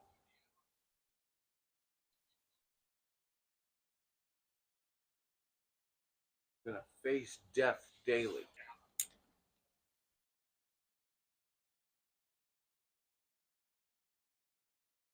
I got a copy of the writer's oath. The thing you see, this is a connection to what this. I feel this is a connection to what I'm doing. This is why I said it back in March. Was you feel like you're doing something, trying to deliver something. Imagine John, the very first Pony Express rider. Yeah, what's that say? That's the original. Young, wiry fellows, not over 18, must be expert riders and willing to risk death daily. Orphans preferred. $25 a week. Yep. That was pretty good one, I suppose. Yeah, I guess it was something like $500 or $600 a week. Where's the equivalent. where's the- But makes you appreciate everything that occurred. I keep thinking back to John's first ride. When they opened that stable door, and it's that stable door. Okay, that's the original building right there. This was added on. The original is right there. They have the riders set up. Yeah, they got the replica there on the Sitting horse right with the there guy on the holding the horse. The guy back, holding the horse back and the other and guy the other on the guy door. waiting to open the door. So Yeah, that's just cool. you look and you can think if you could go back to 1860 to this road right here, there was too many people for him to actually stay outside, and it just makes me think. It was such a big thing to deliver Did you news and mail You see that one? that they About filled 400 the horses streets. were needed, Yeah. and it was $200. I wonder a what the horse. first message was. They Did they rode say? between It's in there somewhere. There's 80 a to lot 100 in miles here. a day at 10 miles an hour. And the That's first moving letter on a they horse. spoke of That horse is came in via moving. rail, and the train was late. Oh no. And so the train was late, and getting the letter to him to be able to deliver. Now, mind you, their letter satchels were 2 inches by 4 inches by That's how they 8, did it. That's the reason why. and they had 4 of them, 2 on 2 Yeah. on the saddle, and there's actual saddles in there that they used. Yeah, they won't let me pick them up to find the maker's mark on the bottom. So, yeah, there's back in the stable section. There's one on the horse with John, the mannequin that Right. represents John, and the very first one. And as he pointed out, it was a wooden saddle that they had just cut a piece of leather, Yeah. tossed it over the saddle, Yeah. and Sewed it down. they didn't even sew it down. No, It's just Okay. yeah, it just lays over it the lays saddle over. horn, It's got a cut in it for the Oh, horn, yeah. for the horn and and the then it and the comes around abutment. the back piece, and it's all Yeah. wood. It's all Yeah, a it's wooden like, saddle. wow. Imagine what that would be. 75 miles a day. As fast as you can Is go. there like a contest to Well, see they who didn't can make the always least go full comfortable open, apparatus but possible? That's why They I would've wanted killed to the know who horses, made the but- saddles. Steel stirrups. Yeah. steel stirrups. According to the one sign, they rode 10 miles, got a fresh mount, rode another 10, got a fresh mount, kept going. And that's what they call, well, between 10 and 15. Yeah. And that's what they would call the relay. They actually have a replica relay station in there. Yeah. Of what was a relay Was station. that wood thing? Well, you'd have to go in and around, but it's actually a log cabin. I was spying on you. Oh, yeah. That was it. And they've got a replica cabin set up where they have beans, flours, rice, bags of that, and a couple of bunks. And they would have a fresh rider, and I would imagine it was like a relay team, right? The riders that were there, they got the night off. They're waiting for the next guy, and they're going to be taking a fresh horse and going while that guy rests. So it was maybe just a piece of leather so that they could just rip it off the saddle and throw it on a new one Correct. that was already on the horse. Yeah. Right. Rather than unstrapping anything, They were saving they were saving even precious just time. even just minutes. Yeah. Precious time in being able to just take the Yeah. entire Stick leather, an actual To saddle proper, on it. yeah, to taking the properly entire saddle it. leather and just take it off of their saddle, which is just a wooden base, and tossing on the next horse Frame. and get them go. Nothing more than a frame. Because Yeah. I was looking at in the one spot they showed the actual bit of the horses, which is nothing big. Yes. Because you only had to go 10 miles with it at a time. 15 Yeah, miles. yeah, then they would be swapping them out. So And then every 75 miles, they had home stations, what they called home stations. And so that would be where a that was going for the day would spend the night. So the horses would go 10 at a time. 10, The 15. rider would go 75-ish at Right. a time. Right. So they Yeah, were they had talking the about relays different and the horses they homes. were using. Man, I'd like to see the guys that were riding the Morgans. Yeah, 'cause them were big horses. These are big I used to know a horses. lady that raised Morgans. Yeah, I had a Morgan, I know. I used to ride them. still right. I had a big old black Morgan, 16 and a half hands high. She's a big one. She was a big girl. Yeah. Then I had a quarter horse, a chestnut mare. They 14 were hands. The main ones they were using were Mustangs, Pintos. Pintos, Mm-hmm. Pintos. thoroughbreds. When they were in this area, it was all mostly thoroughbred. And then when they got to the mountain regions, that's where they were using the Morgans. Yeah, because they're sturdy. They're sturdy. Even still, 10 miles an hour on the back of a Morgan. Okay, I've been on a Morgan. 10 miles on a Morgan, 10 miles an hour on a Morgan. Is Not pretty miles moving. per hour, just 10 miles. No, that's what they were talking about. The average horse to the speed was 10 Oh, miles an full hour. rot. Yeah, at a full run. Oy. So I mean, here again is somebody. No who's wonder they been- wanted orphans because they didn't want. There wasn't any reproduction Now capability. I understand why McLean saddles became very, Ouch. very popular. Yeah. Multiple levels of pain. I mean, you can imagine that they wouldn't keep their butt in the saddle. They would. Oh no! Their legs had to be. Oh yeah, They're probably standing. yeah. Most of the time. Yeah. That's what it is. If you look at the design of the actual bottom frame, Mhm. that's the same design we use today for thoroughbred horse racing out on racetracks. Yeah. So do you think, are they probably in the squat? Yeah, you're constantly in this Yeah. position. You're never actually in the saddle. Right. Unless The only you're time just you're in resting. the saddle is, yeah. Other than that, you were on the stirrups and flying. It was all legs. And I ride, and I'm telling you, 10 miles of trying to ride like that, 15 miles trying to ride like that. No, I'd be getting off that horse going. The horse only had to go that far, but the rider had to go 75. 75, So he 80. had to do that 7, 8 times. Yeah.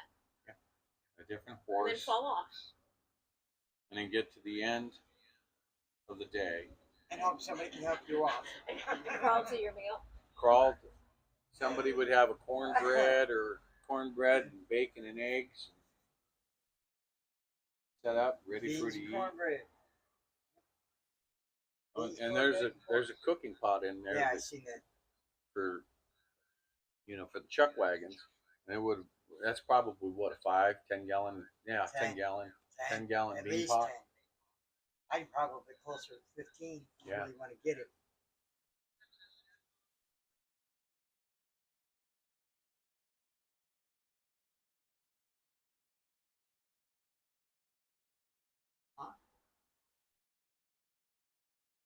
You don't normally see those coaches. That's just buckboard. a wagon with a That's just a covered wagon. Yeah. You don't normally see them with the ribs intact. what, ribs? Like going up and over? Yeah, that's for the canvas. Yeah. Canvas. That's what it was. I've seen it Heavy in canvas. museums, and there's a pumpkin patch out in Missouri that has one.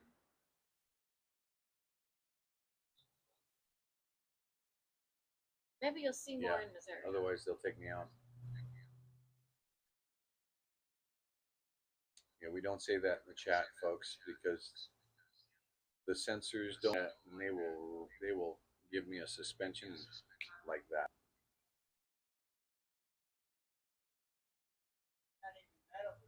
No. Yeah, you can just say remove comment. Yeah. Yeah. We just can't have those kind of comments because they will put me on a suspension.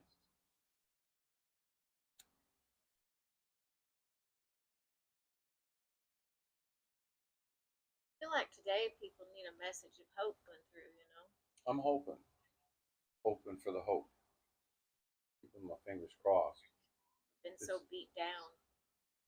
I have been, myself, that I'm 3 months in, trying to get people to see this. That's why I relate so much to that, what's going on in that building right now. I relate to that. And it's like you're waiting, you're one person sitting on horseback, ready to do a 10-day ride for the first time from here to Sacramento, California. That one person mattered a whole lot. A whole lot. That one person. And when they opened those doors and the crowd was out here, thousands of people waiting for that one rider to come out with that one letter. Yeah. Get that support. It makes you wonder how they got the people to know it was happening. That was when there was more people talking to people. Yeah. I still want to know who wrote the first letter, who actually got the first letter delivered on that Pony Express. I'm betting it was from the president, possibly. They don't say nowhere. I know they don't, but it was important enough that they sent it out to here on a train. Yeah. And then the train was late getting it to John, who was going to be the first rider of the Pony Express to leave out in 1860. Yeah. That's what I was saying. I wonder who wrote that first letter. And some of the riders had their own satchels to carry. Yeah. Very much like what I've got, right? Some of the riders had their own. They didn't want to switch out the saddles, so they would carry their own on them. So. Right. She one hell of a way to ensure security. Mm-hmm. Yeah. But if it was important enough and it was padlocked to that saddle, and you don't have a key, then you got to take the saddle. Yeah. You got to key at that end and key at this end. That's it. Ain't nowhere in between. So you got to take the whole saddle. Not that it really took too much to really open those locks back then. No, but still, padlocks are for honest people. Yeah. Lots of things are for honest people. Windows, locked front doors.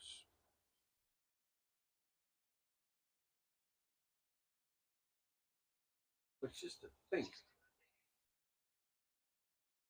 Just to think. How much weight they would put in those wagons. Oh yeah, the people going out west, they'd have all of their flour. Their beans, They'd have their beans. They'd have whatever their cast iron they were going to cook on. cornmeal. It'd all be cast iron too. It'd all be The cast iron. tools, the heads of the tools that they would be. Yeah. Not the rest of the tool, but the head of the that tool. wagon in there that's loaded up, and there's a list of everything that's in there, everything Yeah. they carry. Yeah. That was the bare minimum. Yeah. Yeah. Well, and you know, I have to wonder if maybe some of them were a little bigger than that. Oh yeah, that's a small Because one. families used to sleep in them. Yeah, that's a small Yeah. one. That's a your one-man average unit. size one though. They had your 6 horse Right. wagon is the only That's size only up a above that. 2-horse team. You know, that's a 2, but they would have a 6 horse, and those were typically like the carriages, like the overland transport, overland stage, and Wells Fargo stage. And even then, they had to keep the axles and the wheels the same so that they could be utilized. So they would use the same type of setup. Yeah. But I know that was for like a 2-person team or a 4-person team that was going out and only using 2 horses with 2 horses tied to the backboard. Right. A lot of times too, you would also see those smaller ones like that being drawn by oxen. Yes, you'd have oxen, but they were obviously for the slower. Right. move. Oh, dude, Oh, that's dude? a train over there. You didn't see that? We've been sitting Yeah. here. Listen, listening. you're looking at that for a minute. That's the first train. The one that you were talking about being late? Is that 37? No, it's got a bigger number. Does it? 5, 5614? 4. I think that's what it says. But that's one of the trains that they were talking about that was for here for delivering mail. It was late. Is it a replica or is it? I don't know, I haven't gotten that far Well, I over yet. figure at some point we ought to go find out. Over there to Yeah, I almost saw scroll. All right. Well, Go take a stroll there. report Gypsy. back. I'm gonna get my jacket because you're in the shade. Yeah. It's fall here in Missouri.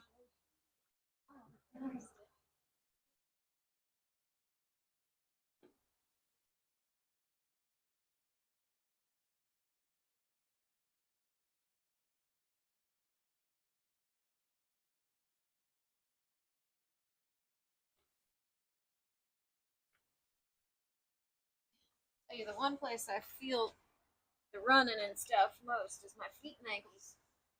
They get stiff. Yeah. Goodness. That's me with my knee. My knee and my hips. If I'm down for a day or two, then it takes a bit to get them loosened up. Or a couple hours, and then it takes a bit to loosen this one. Yeah, ridiculous trying to exit a vehicle.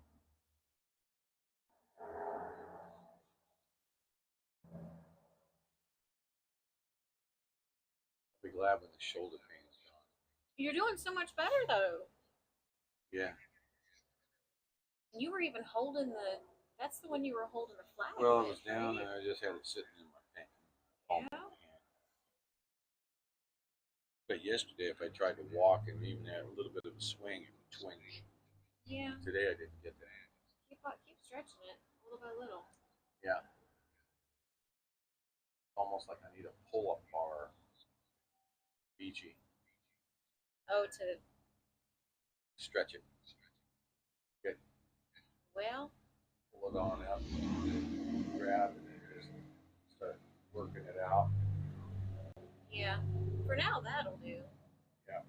We can look at some ways to stretch it out. You don't need a pull-up bar.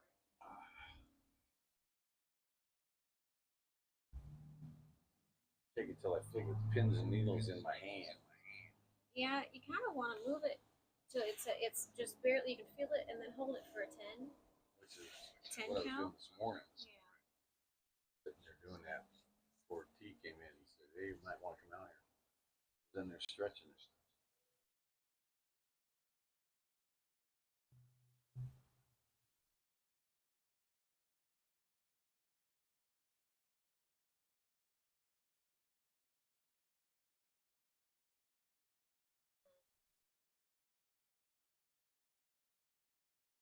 Second one. She just needs a yes or no.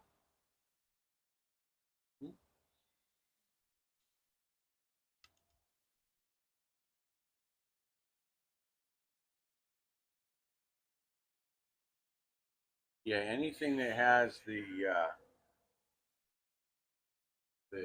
Q and the A, for whatever reason, they're striking it.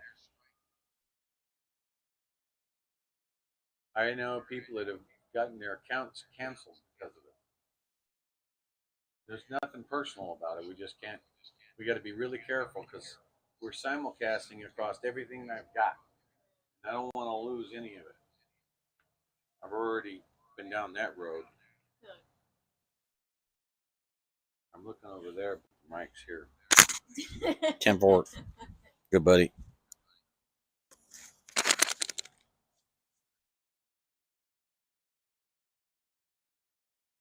When we saw that engine in Ely, it was about the same size. That locomotive.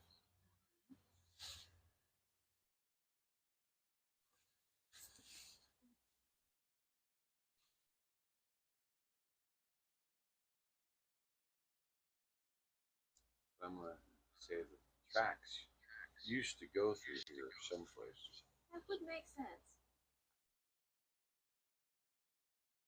Maybe it'll tell over there.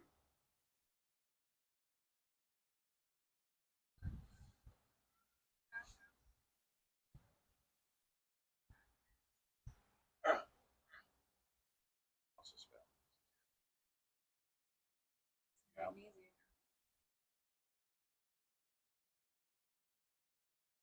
My father uses a magnesium oil.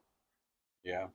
He has really bad spasms and cramps and stuff. Well, in the where it's at, it's deep, but it's down from right here. It's almost like I'm just getting stabbed right there. Yeah. When the nerve pain hits, I could handle the muscle pain. It's the nerve pain because it's sharp. It's almost like a shock.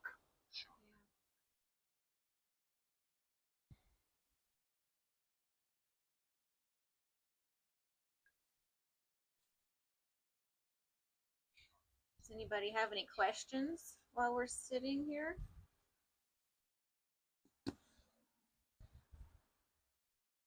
For another few minutes? 40 minutes? I'm thinking that there used to be railroad tracks. Yeah. There's a lot of space now where the houses are. Okay. I'm thinking that the direction in which that is sitting is maybe exactly that's where it stops. Actually, yeah, right on the other side of that blue and gray building, there's tracks. Let's see.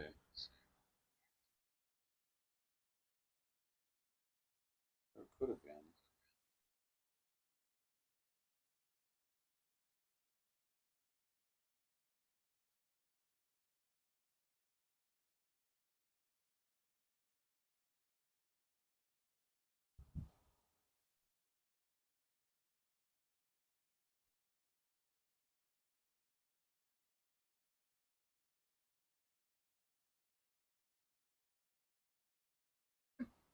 Judy Van Dyke says, Ron, I have the exact pain in that same shoulder.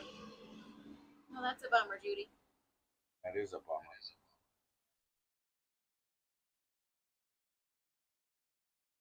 I sure would like to have the donuts. What are you talking about, donuts? You've been talking about donuts. She was talking about donuts this morning. Oh, it's around the edge. Apparently, there's a building right around the edge. Are we gonna take it with us? Nope.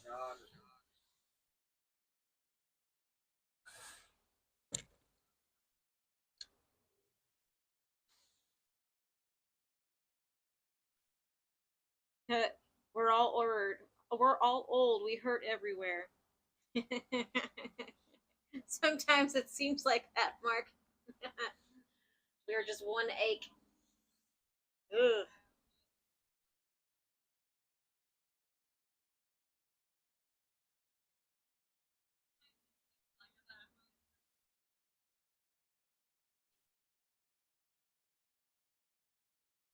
I can barely hear them, but there'll be an echo if I turn them up. Oh, yeah. So us boomers need to save the day. What year from what year is a boomer? So 1961, it switched from boomer to X. Okay. So So I'm in whatever generation ceased to care about whatever generation they're in. I don't know. Sorry. Generation X, and then there's, I think after X was millennial. And then right now it's Z. Expecting it to be the end. The zombie generation. Yeah. Looks 64 baby boomers ended. Okay. So what was the start year for boomers? It was like 46 to 64. So the 80s were in where? That would be Generation X? 80s, I believe, were millennial. Oh, really? Okay. We got Joe looking that up. Looks like an animal's been through and got all the pumpkins. Is that what? I wondered if they were trying to plant them or if they were like destroyed by a critter. Yeah, you can see all broke up. I've heard people planting pumpkins that way. They just go out and they squash them, throw them on the ground, and Yeah, this is squashed like it might have been a deer or something. yeah, hostas. Hostas have seen a better day. My hostas never get that big.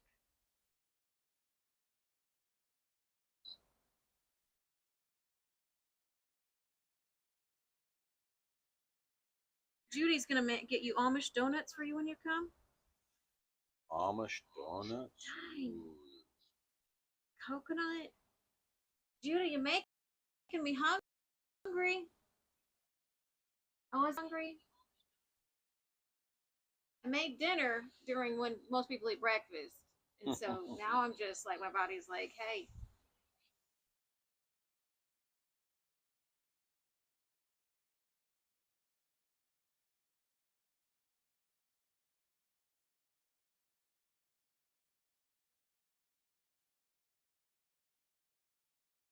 I'm at the end. Okay.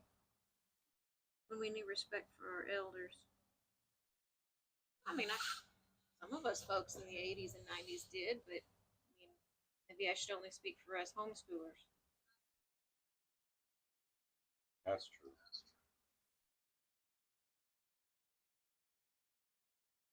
I may lose data. It might happen. Well.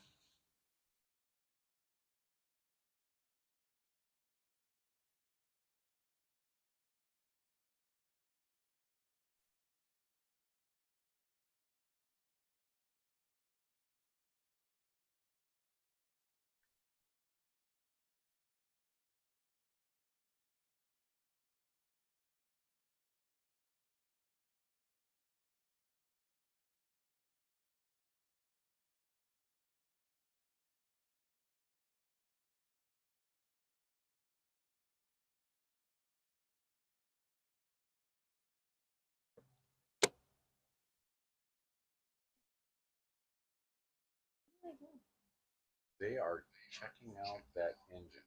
They went that way. Oh, did they? Yeah, like and they 20 minutes probably ago. well, he won't walk that far, not with that bum leg. Mark says the kids in the Lib Politics chat rooms never knew life without internet. right. Yeah. I mean, I remember dial-up, how exciting that was when we got dial-up. I remember the 300 baud days. We're all like, oh, we can put letters over the radio? Good. Wow. But you think about it, 40 years ago, you told somebody you could stand in the middle of a desert and make a phone call, they would have laughed at you and called you a nut.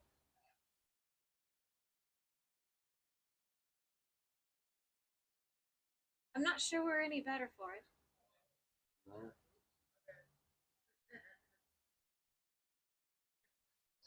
They went to Beachy. Oh, that's cheap. both- Oh, that's cheating. Yeah. That's cheating. Connie says us older people just have senior pause. We're not really old. Senior pause. Yeah. Yeah, I gotta go back and get you one. I forgot. My bad. Um, The tea came in the door last night, and I went. I haven't had as which I shouldn't because I get me all addicted again. It's funny. So is it a real one or a mock? No, that's a real train. Yeah. So the train track is going this way on the other side of that blue and gray building right Drive wheels on that thing are about 5 feet tall. there. 5614. At least 5. Oh, that's a huge. Were they as tall as Gypsy or as tall as me? They were taller than me. Because they're more than 5. Yeah, because I'm 5'5". That car is part coal and part water storage. Yeah, in case y'all on the internet didn't know, most of us that are like hanging out in the digital world and with Grey Wolf, all except for Mr. T, we're all midgets. Yeah. It's not like I'm setting the world on fire. Wow, this was retired in 1957. And then donated to the St. Joseph Museum from the Burlington Railroad. Oh, that's true, Mama Wolf. Indians did do it first with smoke signals and drums. Yeah, that thing's huge. You get up there beside it, it's like, wow. Yeah. You know, big day. Supposedly there's one inside the museum over there. Yeah, It's smaller though, yeah. Yeah, it'd probably be the size of the one that saw Okay. Ely. That is a 5'5" high fence, just so you know.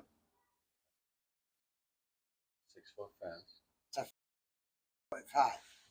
You got the tape measure out.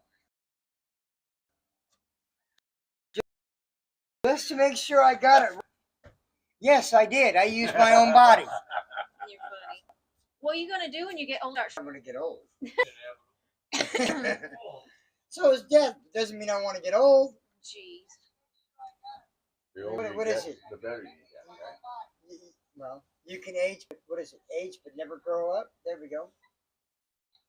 I mean, I'm still I did doing the dumb opposite. shit I did in my 20s. Apparently, I did the opposite. I was homeschooled, so I grew up, but I never aged. Oh, see, I do the dumb shit that I did in my 20s. I'm still doing it in my 50s. Yeah, no. I never did any of that to begin with. Except for the 200 some odd miles in Wyoming. This is where we started from the Oregon Trail. Literally. This is Yeah, where they we used the started. Oregon Trail for the riders. Right. There is some spots where it differs. Rose, we are here at the meet and greet location. That is where we are right now. Yes, we are. Rose colored. Which is the glasses. Museum of the Pony Express.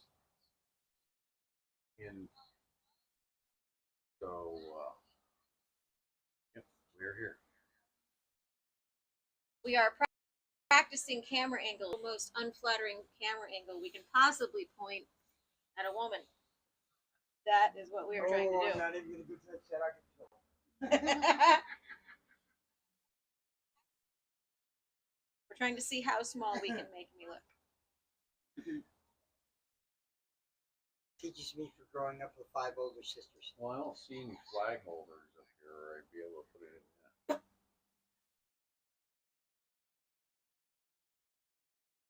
That's an interesting thing, Jeff.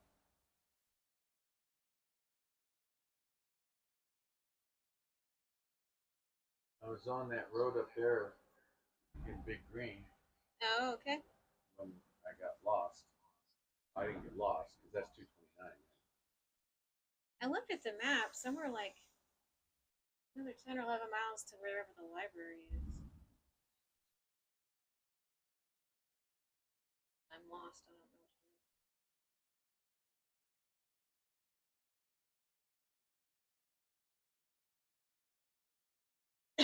do.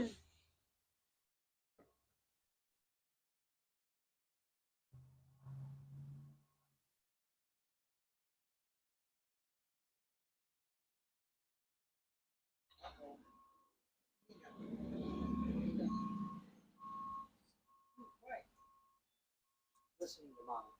Oh, Mama and Weather Cat. I can hear them in my ear.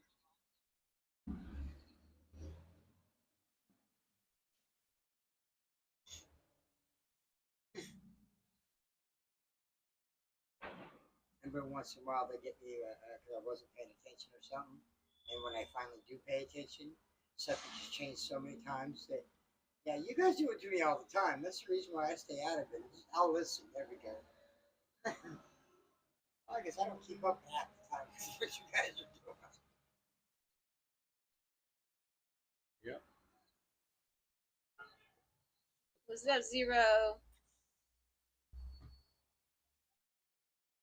Judy misses seeing you in Big Green. I miss Big Green. People getting Big Green with that great big old steering wheel. All that. Power.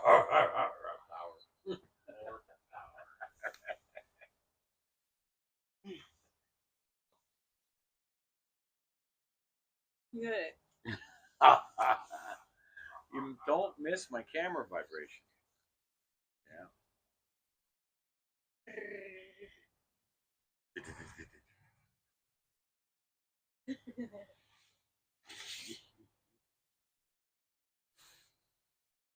Yeah.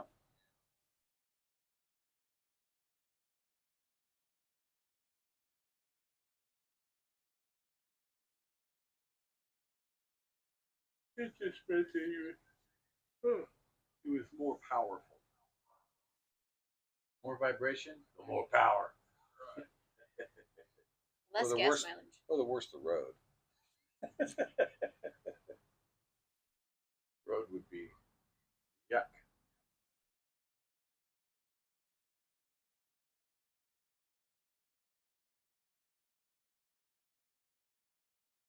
Some of Missouri roads are okay. Some are not so great.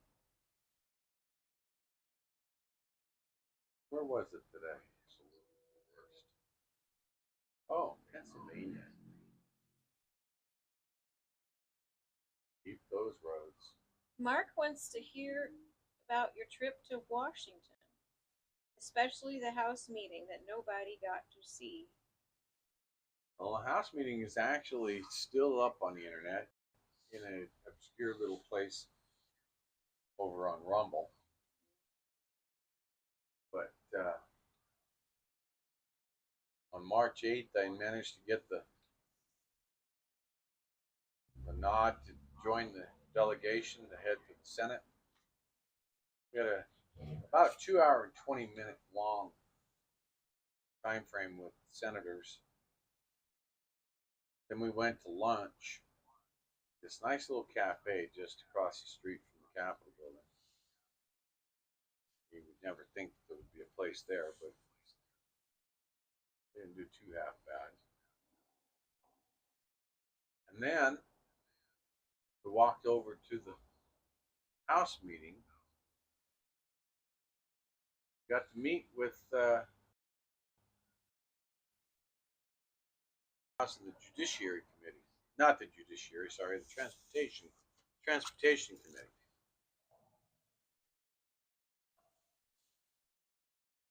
And so, one of those representatives happens to be the same individual running for re-election right here for St. Joe, Missouri, District 6, Sam Graves.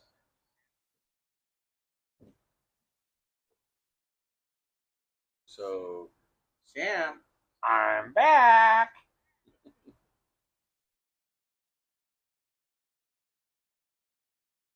And I had said to Sam, I said, so you mean to tell me that I need to find a way to get to those same people that were on all those overpasses with all those flags and get them to come out?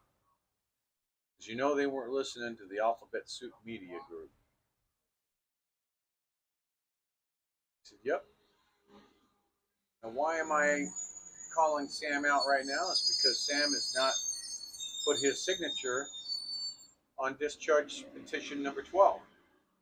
Oh, that's a smackdown, because even Arkansas signed that one, and he didn't even know it existed. Yeah. Did not sign discharge, and he still hasn't. Come on now, man. So, Unknown caller. Ignore. So, got to call Sam out. Sam Graves, shame on you. If Womack is making you look bad, then Yeah. See all the pumpkin remnants out there. Pulling them out and getting them out there. But House Joint Resolution 46, or HJRS 46, is super important right now.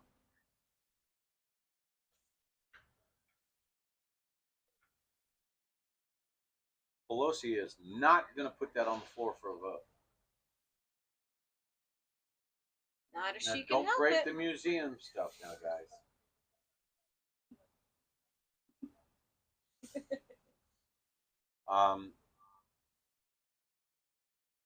So, looking at 50 USC 1622 202 by 1 by A, a House and Senate joint resolution can end the state of emergency. So good. So, we need to get it done. End the state of emergency. Everybody keeps whining and saying they're waiting for Nancy Pelosi, but you have. A discharge petition is the only way. When the Speaker of the House refuses to schedule it, then a discharge petition can be requested as long as it was already in committee. And it was in committee. So that means that a discharge petition, upon majority vote, can be put to the floor without the Speaker of the House's approval. So put your signatures where your mouths are, for the love of Pete. Mm-hmm. So Sam Graves, given that we were there on March 8th, he should have, this discharge petition is older than that, It should have been the biggest news ever. should have walked out of that office that we were in and walked back to his office and told his aide, bring me the petition. That's what should have happened on March 8th. So between March 8th and now, Sam Graves, District 6, Missouri, has yet to sign that petition for the discharge petition on that represents House Joint Resolution 46. Shame on him. When I contacted my representative, and said, that's not a thing. Yeah, Well, it is, but they literally didn't know it existed. Yeah. I see that a few months later they figured it out. well, Alan Kelly was there as well. Alan Kelly, he was part of the convoy. He asked that very question. How are we going to do this? How are we going to how are we going to end the state of emergency for COVID-19? And you could have heard a pin drop. Did not have an answer. More creative, y'all. We've got 126 signatures to date. We need 92 more. And then we can tell Nancy Pelosi to stick it where the sun don't shine, because we're taking it to the floor for a vote. And if we've got enough to take it to the floor for a vote without her, then we have enough to pass it. If we have enough to pass that, HJ Res 46, we get a hold of Ted Cruz, Mike Lee, and those 48 other senators that passed. Say, here comes the second version. Be ready. Now, there was no Republicans that actually gave a no vote. There were 2 that didn't vote. There were 2 Republicans that didn't vote. It would have been a 50 count on the yay. Would that have been enough? Yeah. So shame on them. We had enough to do it on SJ Res 38, which was the verbiage is the same of the bill as it is on the House version of the bill. It's the same exact wording. Everything's exactly the same. So it needs to be, get ready. Pelosi just laughed that one off because it came in from the Senate. And it was like, well, if I don't put it in committee, I can't do a discharge petition. No one can run a discharge petition on it. Mm-hmm. So I just won't put it in committee. I'll just, let's just set it on the desk and forget about it. Period. She can't do that with HJ Res 46. So that's what we need to do, is we need to have every single American calling their representative and saying, get on the discharge petition number 12, sign it, and back HJ Res 46. I'm not sure people always understand why the emergency situation needs to end. But the thing is that they're choosing, instead of the legislative route where we have representatives and they go in and they make legislation to decide how things go in the country, they just declare an emergency. It's like legislation via emergency. And you couple that with the executive orders and you have a big old hot mess. Especially given the fact that, as you point out, we're a country of law, so everything goes through legislation. It should. And if it doesn't, so what is, when it's not going through legislation and it's done by fiat, which is done by an executive order or executive action or some kind of a mandate, it is a temporary emergency order. It is to be temporary. Problem is, there's no definition for the word temporary. Mm-hmm. Until the emergency is over. Which, if the emergency has been declared over for months and months and months, then why do we still have an emergency, right? Well, it just means because that now they can create an emergency. It's money. And they interrupted the process. For this whole thing, you could go to a person and discuss medical issues and come out with a personalized solution. And those doctors could talk to each other to figure out what was working. They could, yeah. Now we have a top-down approach where they can't talk to each other to figure out what's working. It all has to come from some panel. And then there is this classification, like in California, where now if they're deemed, if they say anything that is against the narrative, a doctor that is, that they can lose their medical license. Well, who is determining that it is misinformation? That panel of people. And we've seen that go very badly in so many countries at this point. That is why it has to end. It has to end. It has to be restricted. The emergency use authorization being used to inject chemicals in people's bodies has to end. It will end if we end the state of emergency. The monies that are being shuttled by the billions of dollars out of the coffers is being done so for the state of emergency. So if everything ties to the state of emergency, why don't you just end the state of emergency and be done with it? Because that gives us our constitutional freedoms back, and now we can really start to put the pressure on. They're not done legislating via emergency. They want to put things in place that can't be undone when they undo right. the emergency. And while they've still got the power in the House and Senate to do it, and the residency of the White House. So this has got to come to an end, and but that highlights the timing too. It highlights the fact that we are less than 30 days away. We're what, 27 days away I don't know. from midterms? I bet somebody in here can tell us how many days away we are from midterms. Of course, I bet. the 1/18th won't start until January 1st. Technically, the first business day thereafter. But, and trust me, they're going to use the remainder of November and December. If they lose the House and they lose the Senate, they're going to pass as many bills as they possibly can between now and January 1st. And they're going to get that resident out there with his pen.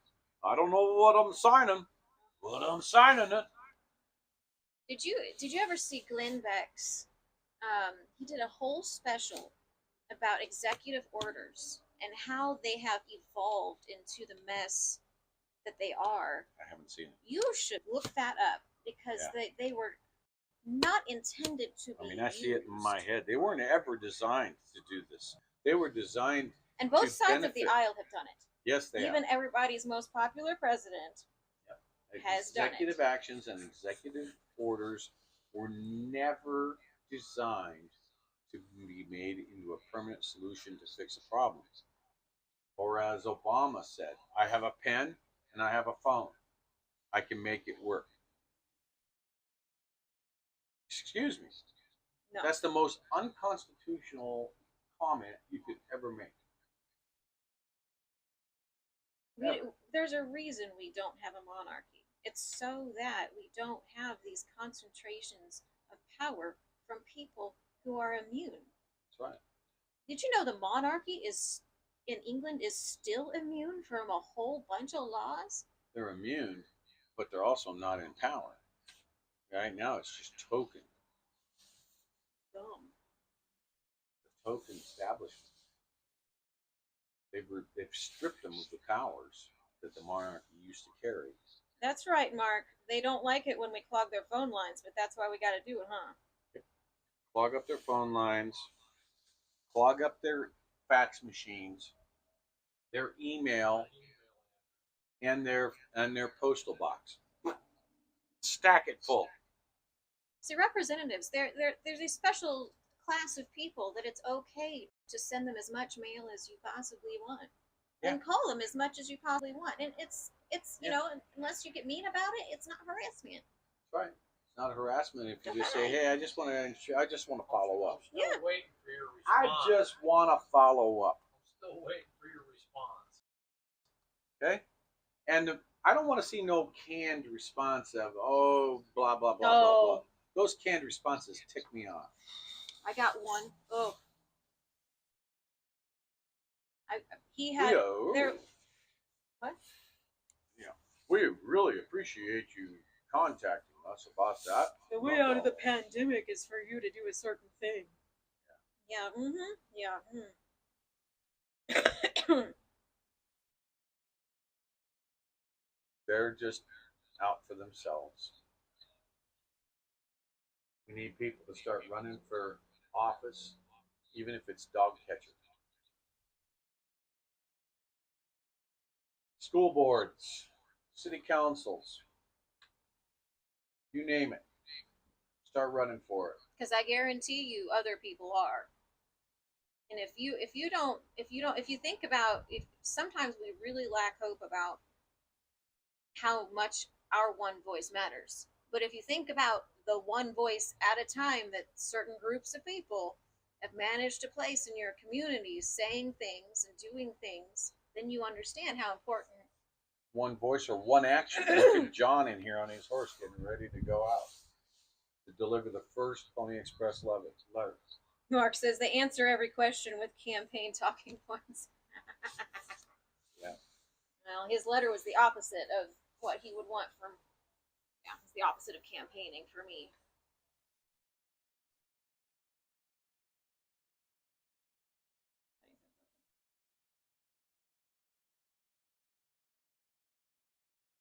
I mean, when I contacted my representative, they were kind, they were nice, they did call. That was cool. It's odd that they didn't believe me when I gave them a specific number for something that needed to be signed. Right? That was strange. But Well, yeah, we don't know what that is. well, I figured it out later somehow. There's a large car. I see docks, so you might see that a time or two there. Okay. Regina May looked it up. You are right, Grey Wolf. 27 days left until midterms. Yes, 27 days till the midterms. Yeah. Rose-colored glasses says, but we have to have money to run.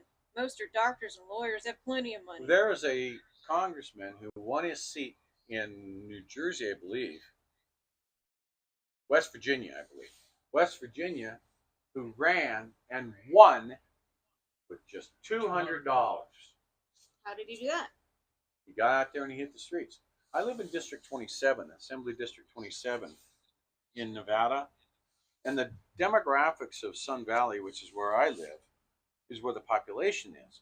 But they redrew the district so that it goes up and around and it comes back down, and it just happens to go maybe area in California Drive on the other side of the Truckee River of Reno, which just happens to be where all the mansions are, is in Sun Valley. So if a person went to Kinko's or Staples and printed up a whole bunch of flyers, what, $200 or $300 worth of flyers, and started going door to door in the population area, you automatically overturn where the money's at for running for, assemblyman for 27. Now, rose-colored glasses, she said that's very rare and it's 1 in a million. But that's where that hope thing comes in. You have to have enough hope to think that, if you feel like you are supposed to do something, way down deep inside, like the Lord told you to do something, then you do it. And you give him the results of it. In all of that, it always seems to be the comments based on a pessimistic view of the glass is half empty. Well, and I think the past 2 years have emptied a lot of people's glasses. Yeah, but at the same time, why always look at stuff as the glass is half empty? Why don't we look at it as the glass is half full and start going the other way and say, just like you said, we can say the glass is half full and we're going to take advantage of the power. We're going to go in there. I know that I could go and spend a couple $100 and I could run for assembly in District 27. And because I've studied the demographics, I know that the population center is more interested in where the Sun Valley, for instance. I can't go down the street in my car and not have a block where I didn't feel the dum dum dum dum dum dum dum because the roads are so screwed up. Okay, or that people go and steal cars, strip them, and that they'll take a street like this and there'll be 6 vacant, abandoned vehicles. Oh, well, we can't do anything about that because no, you can and you should, and it's representation. You go and you start knocking on all these doors and say, "Hey, I'm running for Assembly District 27.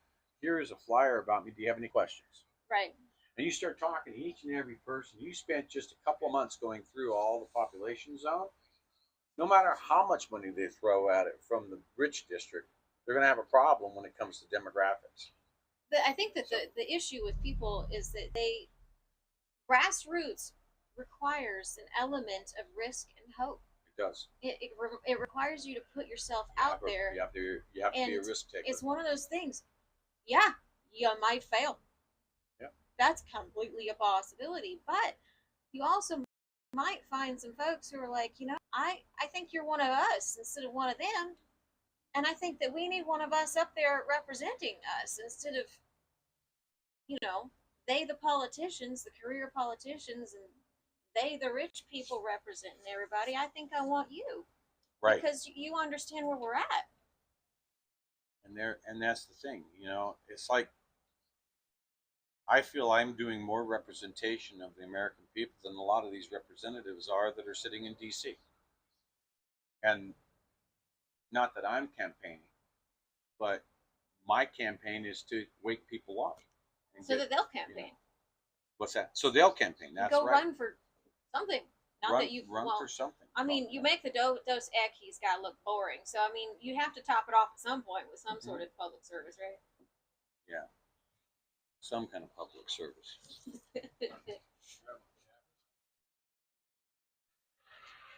What are you down there for? How long?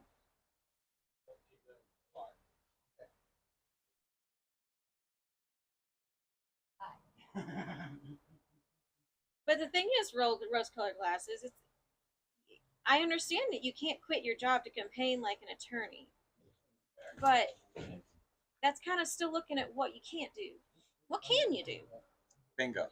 That's my point. I knew a lady. Now she was campaigning to run on some stuff I would never vote for, ever. But she did her campaign, some of it through YouTube, through social media.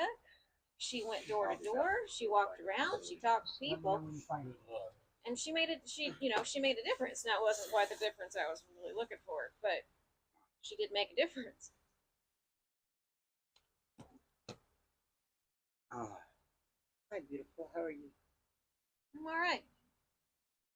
Our main speaker left. So, Yeah, he had. So we're talking to people now again. Oh, I see this. Okay. Yeah. There's a beautiful marker about 6 blocks that way. It shows where the train Hannibal is built and manufactured at. They actually built it here. The train in Hannibal where you're going was manufactured. No. The train is called Hannibal. They call it Hannibal. Yeah. Oh. Give me a second. It's quite a name. I have. It's actually, it was one of the more famous trains that when they did the Transcontinental Railroad. Then run at a local level, Rose. Start where you can, because you can get visibility. If you run at a local level, then you can get visibility from running at a local level. And if you get a local thing, then people like what you do, then maybe they'll vote for you next time. City council. City council.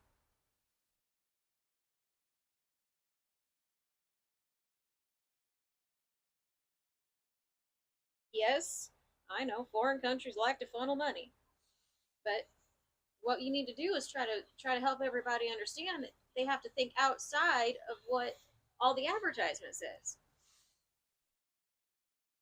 It requires everybody talking to each other.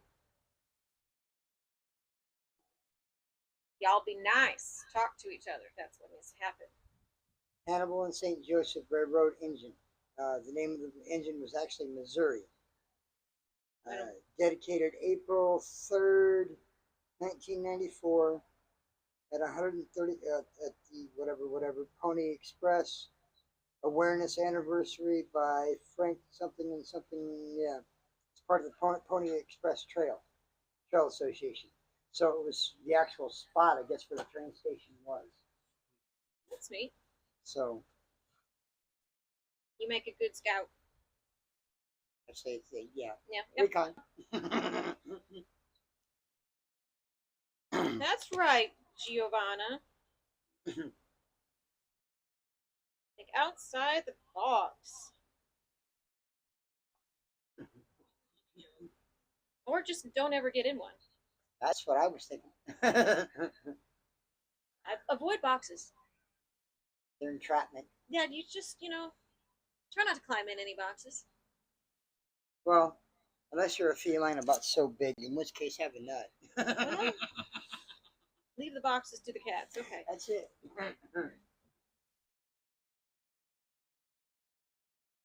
Because they're smart enough to know what to do with them. Yes, we need everybody to talk to each other and realize they're not alone, so that when everybody stands up, they realize that it's going to be okay to do so. That's what they got everybody so scared about is communication. You can do it online, but don't do it in person. Why? Yeah. What is wrong with me sitting down and holding a conversation with you in a coffee house somewhere? Because I think people have gotten used to this whole keyboard bravado, Yeah. and they don't know how to communicate in any other way at this point.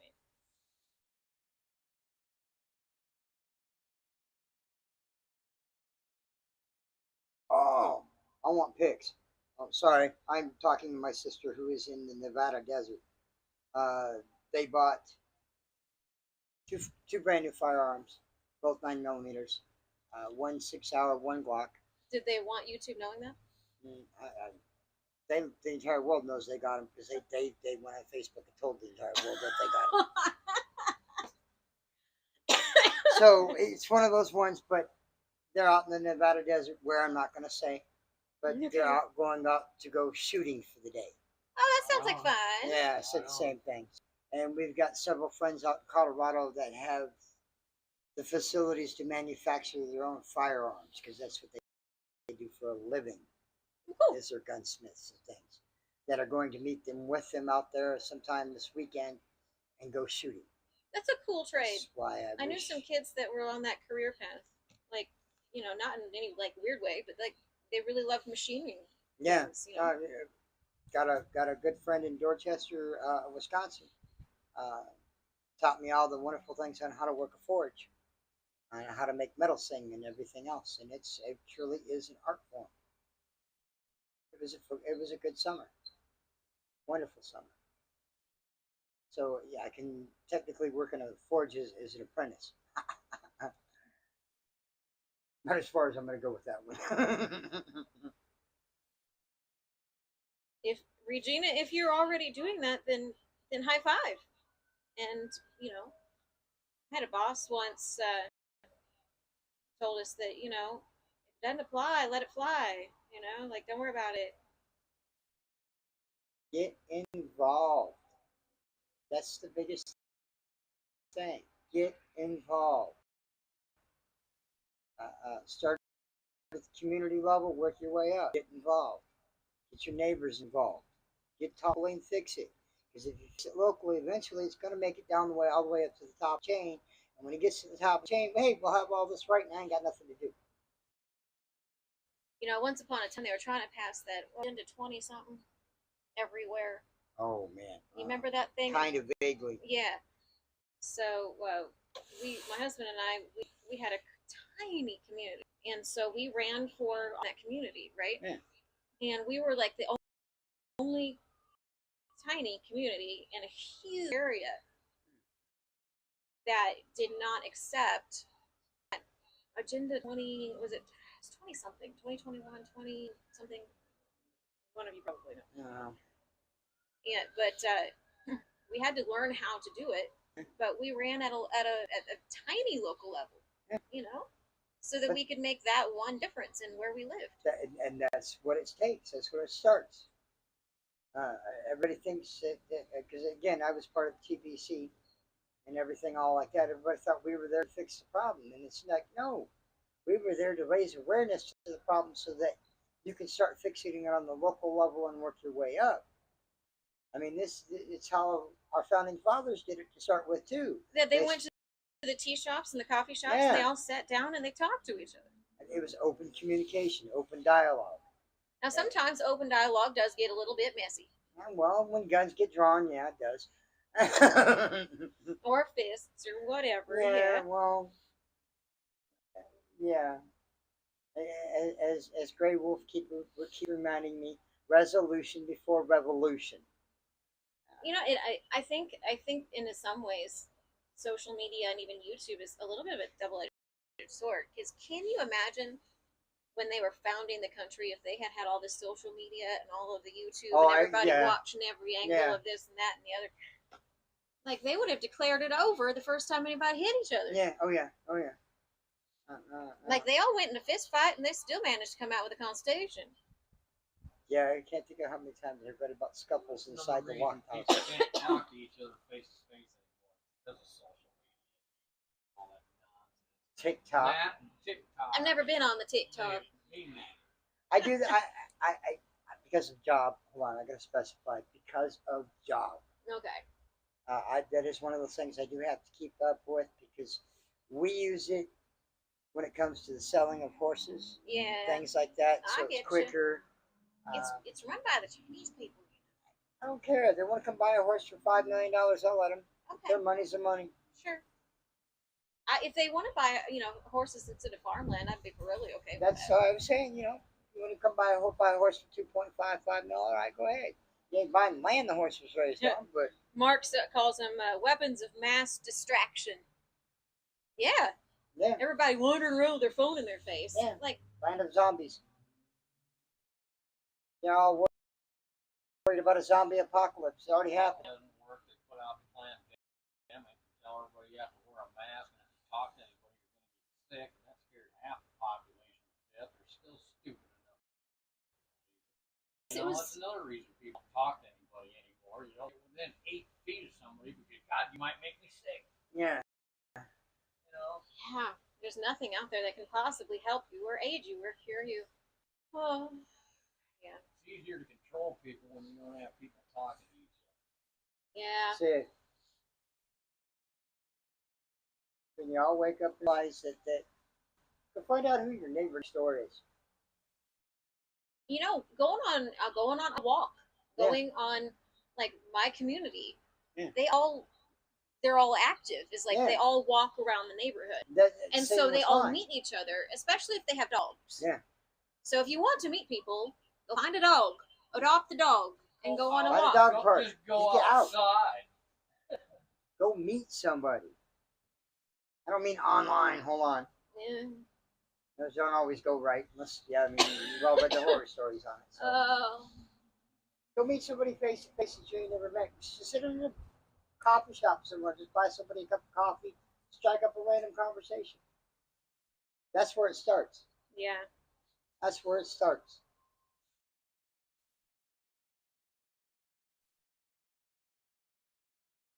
And I guess that's something that we forgot as Americans. We have forgotten how to do. Unplug. That's right, Mark. I've gotten pretty good at that. If it wasn't for like ladies in Discord chit chatting, I would lose my phone.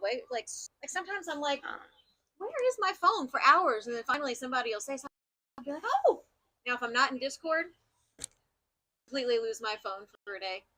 I'd be like, I have to have the husband call my phone or something before the battery goes dead. I don't even care if one goes dead anymore. The only reason I really truly have mine anymore is it being able to communicate with family because, well, we go long periods of time without seeing each other because of what I do and what they do. And I get that. I do. But when it becomes... It's a tool. It became, though, so back in the day, people used to, like, email their families updates and stuff like that. Now, unless you're on social media, you have no idea these big things that have happened in people's lives because they assume that they've told everybody because they put it on the social media. Yeah. And so you're talking to somebody and their life has completely changed and you have no idea because they didn't tell you. It wasn't an open communication. It was something here I thought you expected because I broadcasted it to the world. Wait, maybe there's information I want to tell you that doesn't need to be broadcast. Yeah, if there's something you want to tell me, you're going to have to tell me. That's it. Yes, that's true, Mark. We do have a lot of Canadian supporters, and we appreciate that so much, y'all. Oh, hey, I got, because of my Facebook page and what I do for a living, I have racers around the world that are paying attention to what we're doing. Thoroughbred horse racers around the world that are paying attention, and they're behind us 100% too as well. Yeah. I get it, especially with working with animals and stuff. We don't normally get the time to go out and do this. I got lucky with the boss that allows me to. So, I get not everybody can take the time that we take to do this. I get one day. I have to go home in the morning. I know. We love you being out here with us. Oh, my God, we do. That was a nice surprise, y'all, just so y'all know. I don't, you guys. She got me. You guys snuck up on me. So I was gonna tell them a few weeks ago that I was gonna come and like thinking about coming visit, but I always say it's better to be a surprise than a disappointment. So, but this guy right here, he made a comment. She got me. He said, "Now it's really you just about can't sneak up on me."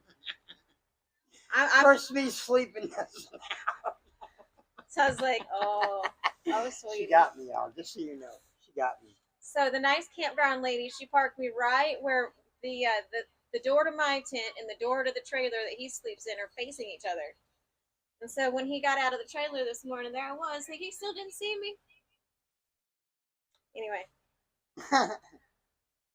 Yeah, no, it was a nice surprise. And we got some Dutch folks in here too. Rock on, y'all. You guys been fighting a fight. You guys have been doing it for a long minute. We appreciate you. My phone's gonna die. They have full 5G service out in the middle of the desert. Barely have a cell phone signal, but this place got a potty. Through the front door, right off to the left. Haha. Score. All right. We're gonna do something. I'm Man's hoping getting his jacket on. Yeah. But I got a potty. Okay. So, and my phone's gonna die anyway. Okay. I guess I'm getting left here by myself, so maybe that first cup of coffee with them was fabulous, Giovanna. Yeah, okay. when are you gonna come out and have a cup with us? You're gonna have to drive a little further, I think, for that. Yeah, I know, but still.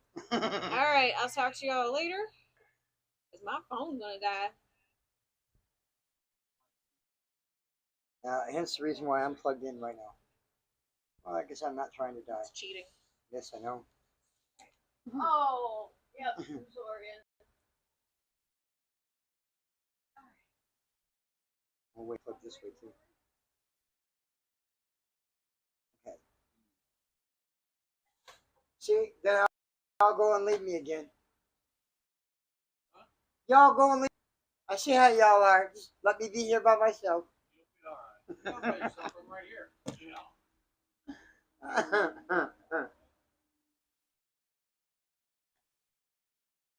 am I, chocolate?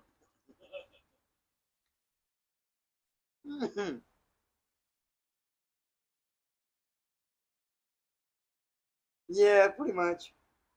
I agree with you on that one, Mark. Pretty much. Of course, they won't let me show you what I really want to show you, but hey. I'm reading the comments.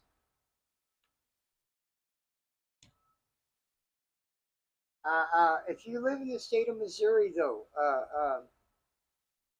you probably need to look into state to your guys' MO3. Well, I can't get in trouble if I say MO3 because that's what it says on the thing. It says vote yes. I'm talking to Grey Wolf by the camera.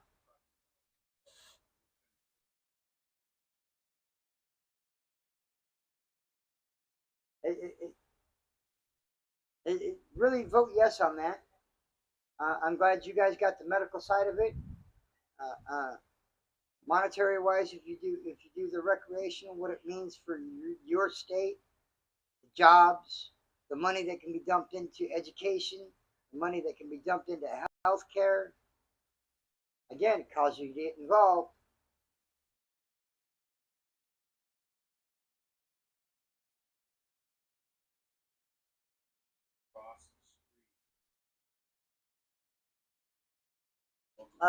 Mark was asking about the saddles. The saddle frames that they use now are the same saddle frames that we use for thoroughbred race horses. They're really tiny, leather that goes over the top. All those leather bags you see these guys carrying, it wasn't leather bags, it was the entire saddle. Literally, it was just a throw over, they attached and got on. The wooden bits that they used, the leather harnessing that they did, all the tack had to be made out of very, very dense hardwoods. It's kind of neat to really kind of see. This is the second time I've been in St. Joseph. First time was to run the Oregon Trail.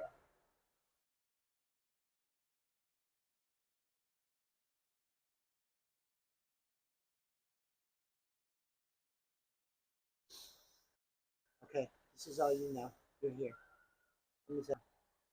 Well, I'm gonna grab. We've got to. We'll be back. But I just want to go and get the. I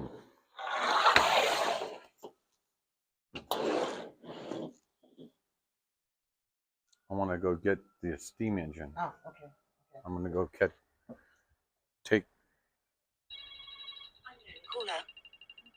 Ignore. All right. Ignore. I'm gonna go step my little butt out in the sun and get warm again. Okay. I'm gonna go check out the steam engine. Yeah, it's wickedly beautiful. They're all right there. He told me we were coming back. Well, take that stuff with you then, because here, let me have Wolfie. Wait a minute. Where's my? Those are my cards and such. Yeah, I'll go right in here. I guess we can take that to Beachy and I'll just carry it. Okay. Thank you. Shut off I'm gonna go over and see that steam engine. And all right, I'm jumping offline, y'all.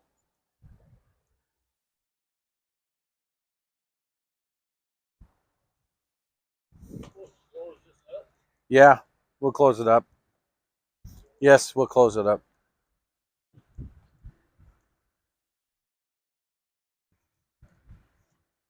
We want to leave a Pony Express letter, a few Pony Express letters over here at the front, and some cards. I'm going to say,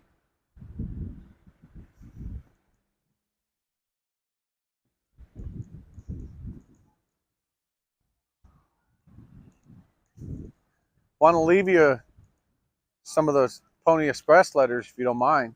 I don't mind. And some cards. Okay. So that, feel that. You have a safe trip. Feel that. I like that. That's Wolfie. All right. Been with me from the beginning. Oh, you're welcome. You have a safe trip. Where are you headed now? Well, the next big location is going to be in Hannibal. Hannibal? Okay. So we want to try and get some folks out to Hannibal. And Are you walking the whole way? nope, we'll be bouncing in between the towns Alrighty. and Awesome, we're looking awesome. to. Got it. Yeah, I've tried to do the same thing. Thank you. Yeah. So, but getting people to write some letters and print them out, send them to me. We'll put them in the. Have you seen the replica bag? I did when they were walking by. They were carrying them. One lady, she like if you email her, one of us admins will print it out. That's cool.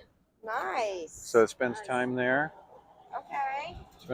Spends some time in that bag, and then they'll get printed out. If they're emailed, go in the bag, and then the gunny sacks are sitting out. We got over 600 of those burlap sacks. Yeah. Fun. So. Well, I hope you gather a lot of letters. Thank you. We're trying. Careful at the top there. Absolutely. So. Well, I respect what you're doing. Thank you so much. I appreciate you. Thank you. Yeah. Safe trip, okay? Thank you. Hey, I'm going to check you out too. I see on that, so I'm going to check up on you. Yeah, Do that. I Yeah. will. Yeah. Email it to us. Email us some letters. Print it out. I gotta see the locomotive. Yeah. I got to go see the You go see locomotive. that locomotive. Yeah. That thing's old. Pretty Yeah. cool. If you go in, there's one of the things we saw going in Ely, Nevada, was a locomotive that was coming up the track. Okay. That they restored. Yeah, they closed all this down when they brought that over from the railroad tracks. There was there one that went this way? No, they put those temporary tracks down to get it over here in this park when they created this park. From the tracks down there. Yeah, years ago. I think that thing's probably been here 30, 35 years. Sounds about right. Yeah, I think they said it was. Yeah. I think it was finally moved there in '97. I think they said. Maybe, yeah. Yeah. before I moved here. Well, thank you so much for your hospitality. We closed that door. I'll take care We'll of just it. keep on getting people, get the word out. That's what this is about. Absolutely. Get the word out. Get people here.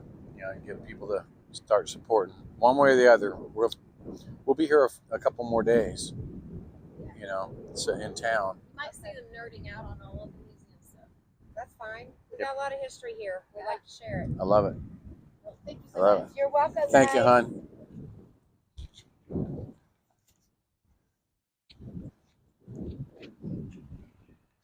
And just so you know, Yes. just got it in my ear. One of the guys that reports on us expect some free press. He's going to write you up. All right. Well, that's nice. Needing that. We're not very famously known either. So check out on the website. Check the blogs. Watch the blogs. That's where it'll be. All right. I will. All right, hon. I'm gonna follow your trip. Thank you. That's definitely a good place for folks to check out. Oh yeah.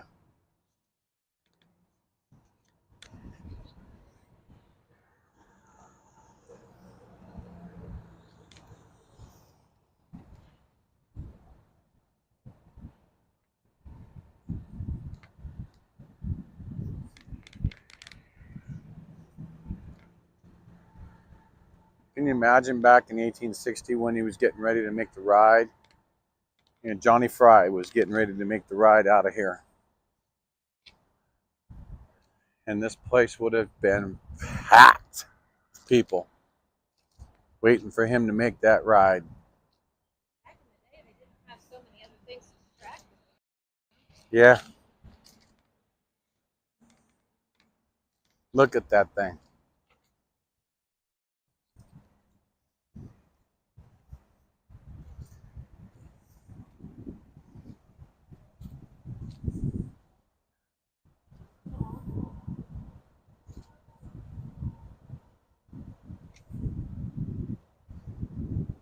Oh my goodness.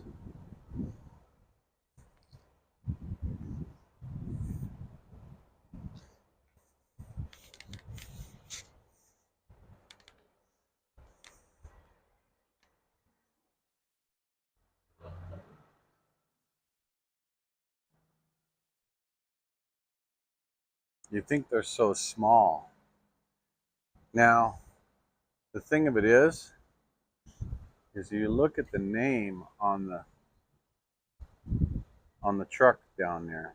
That's Timken.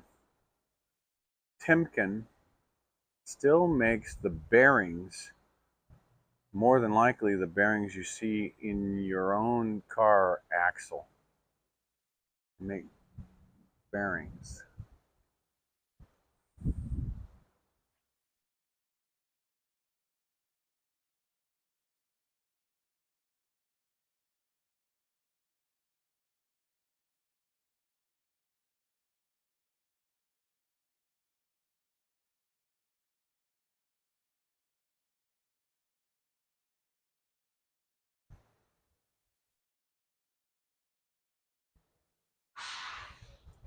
This is definitely a big locomotive.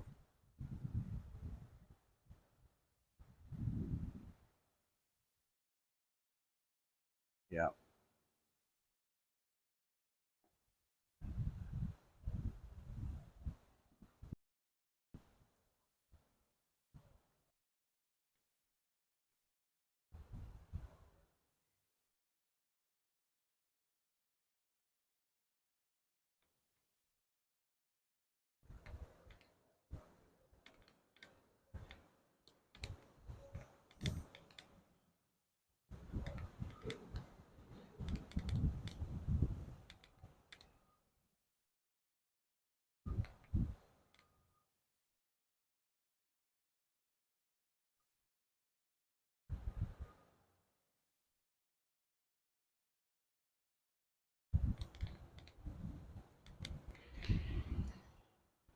The days of America.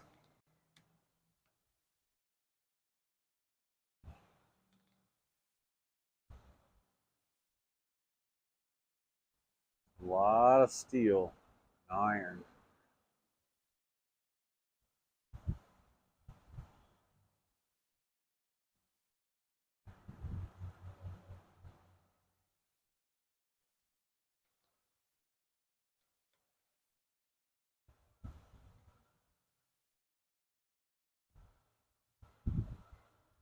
Hmm?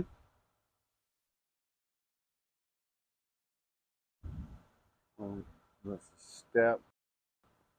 Yeah, so you can get up to the platform up there.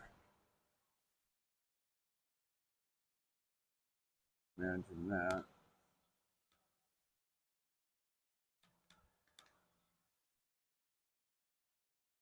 The steam rams here.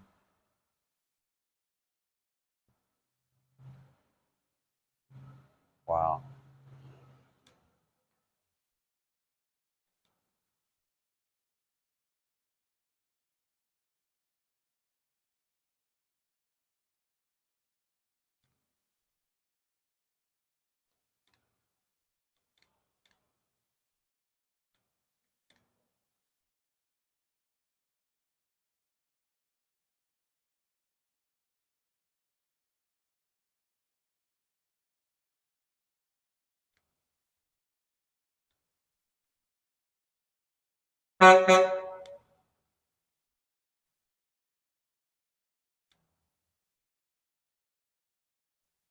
So they would have had the front half of this filled with coal,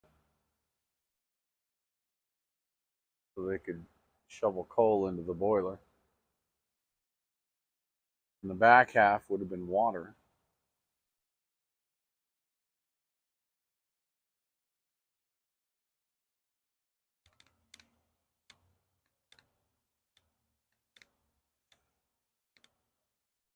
Yep. Oops. Wow. Makes you think about all the hard work that went into a lot of that.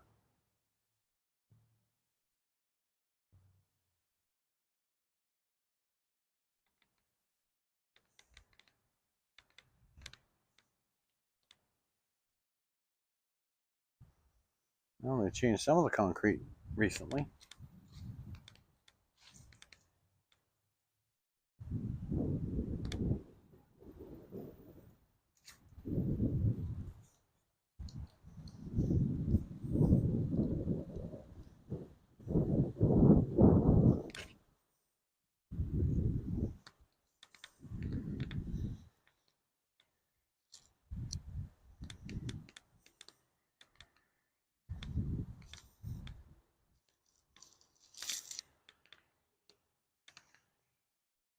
So there it all began right there.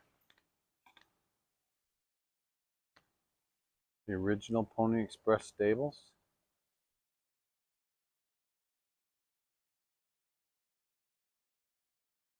So Johnny Fry come out of those doors right there.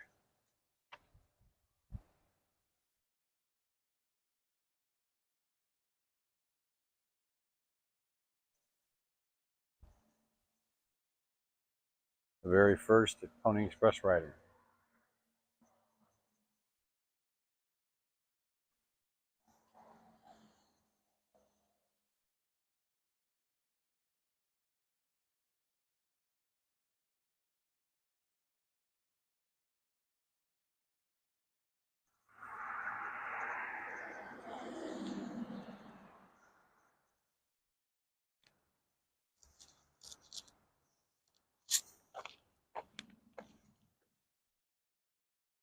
Yeah. Yeah, it's a big building.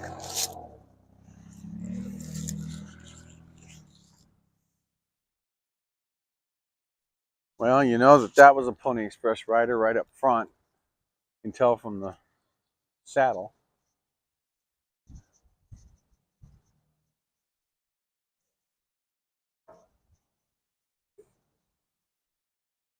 So where's this library at that has the notary?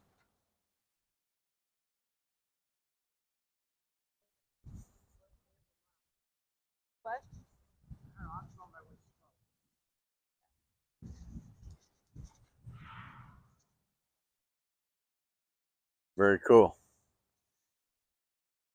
I'll tell you what, Texas, are you here?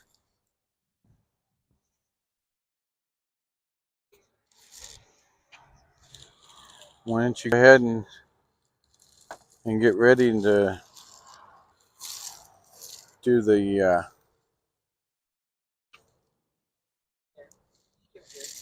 end. We'll go ahead and close this up for the day. Thank you for everybody for coming, but we, for getting on here. We need more. We need a lot more people. We need to get this movement off the ground. We've got a rocket ship sitting here and we need the fuel. So we're here in St. Joseph, Missouri. We'll be going east. And I believe the next point where we'll actually do a meet and greet will be Hannibal. So we've got about 4 or 5 days to get ready. We're going to have to start delaying and trying to hold people up, to try and get people going. Get down here, find out where downtown is, do some walking around here and there, trying to hand out cards, let people know what we need to do. So with that, I'm going to say farewell from St. Joseph, Missouri. God bless you, and God bless the United States. Texas, it's all yours.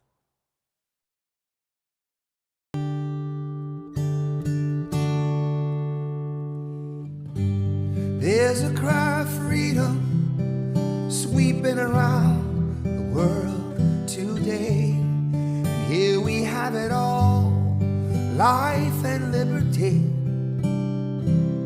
Still we give the dream away.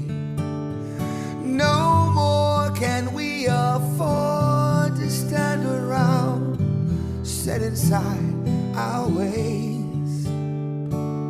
Wake up in the USA.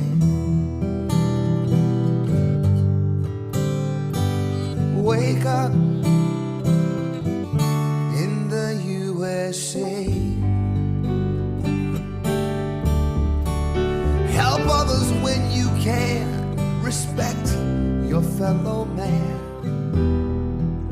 Can't you see the times are changing?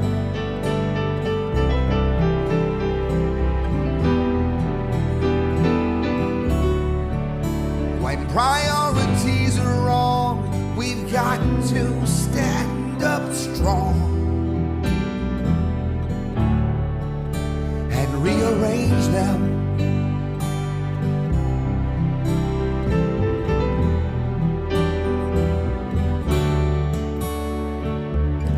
It's time that we wake up and see our freedom was never free. So wake up in the USA.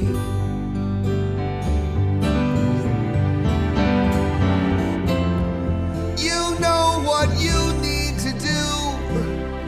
Don't give up, you gotta push on through. Quit closing your eyes, pretending that you don't see.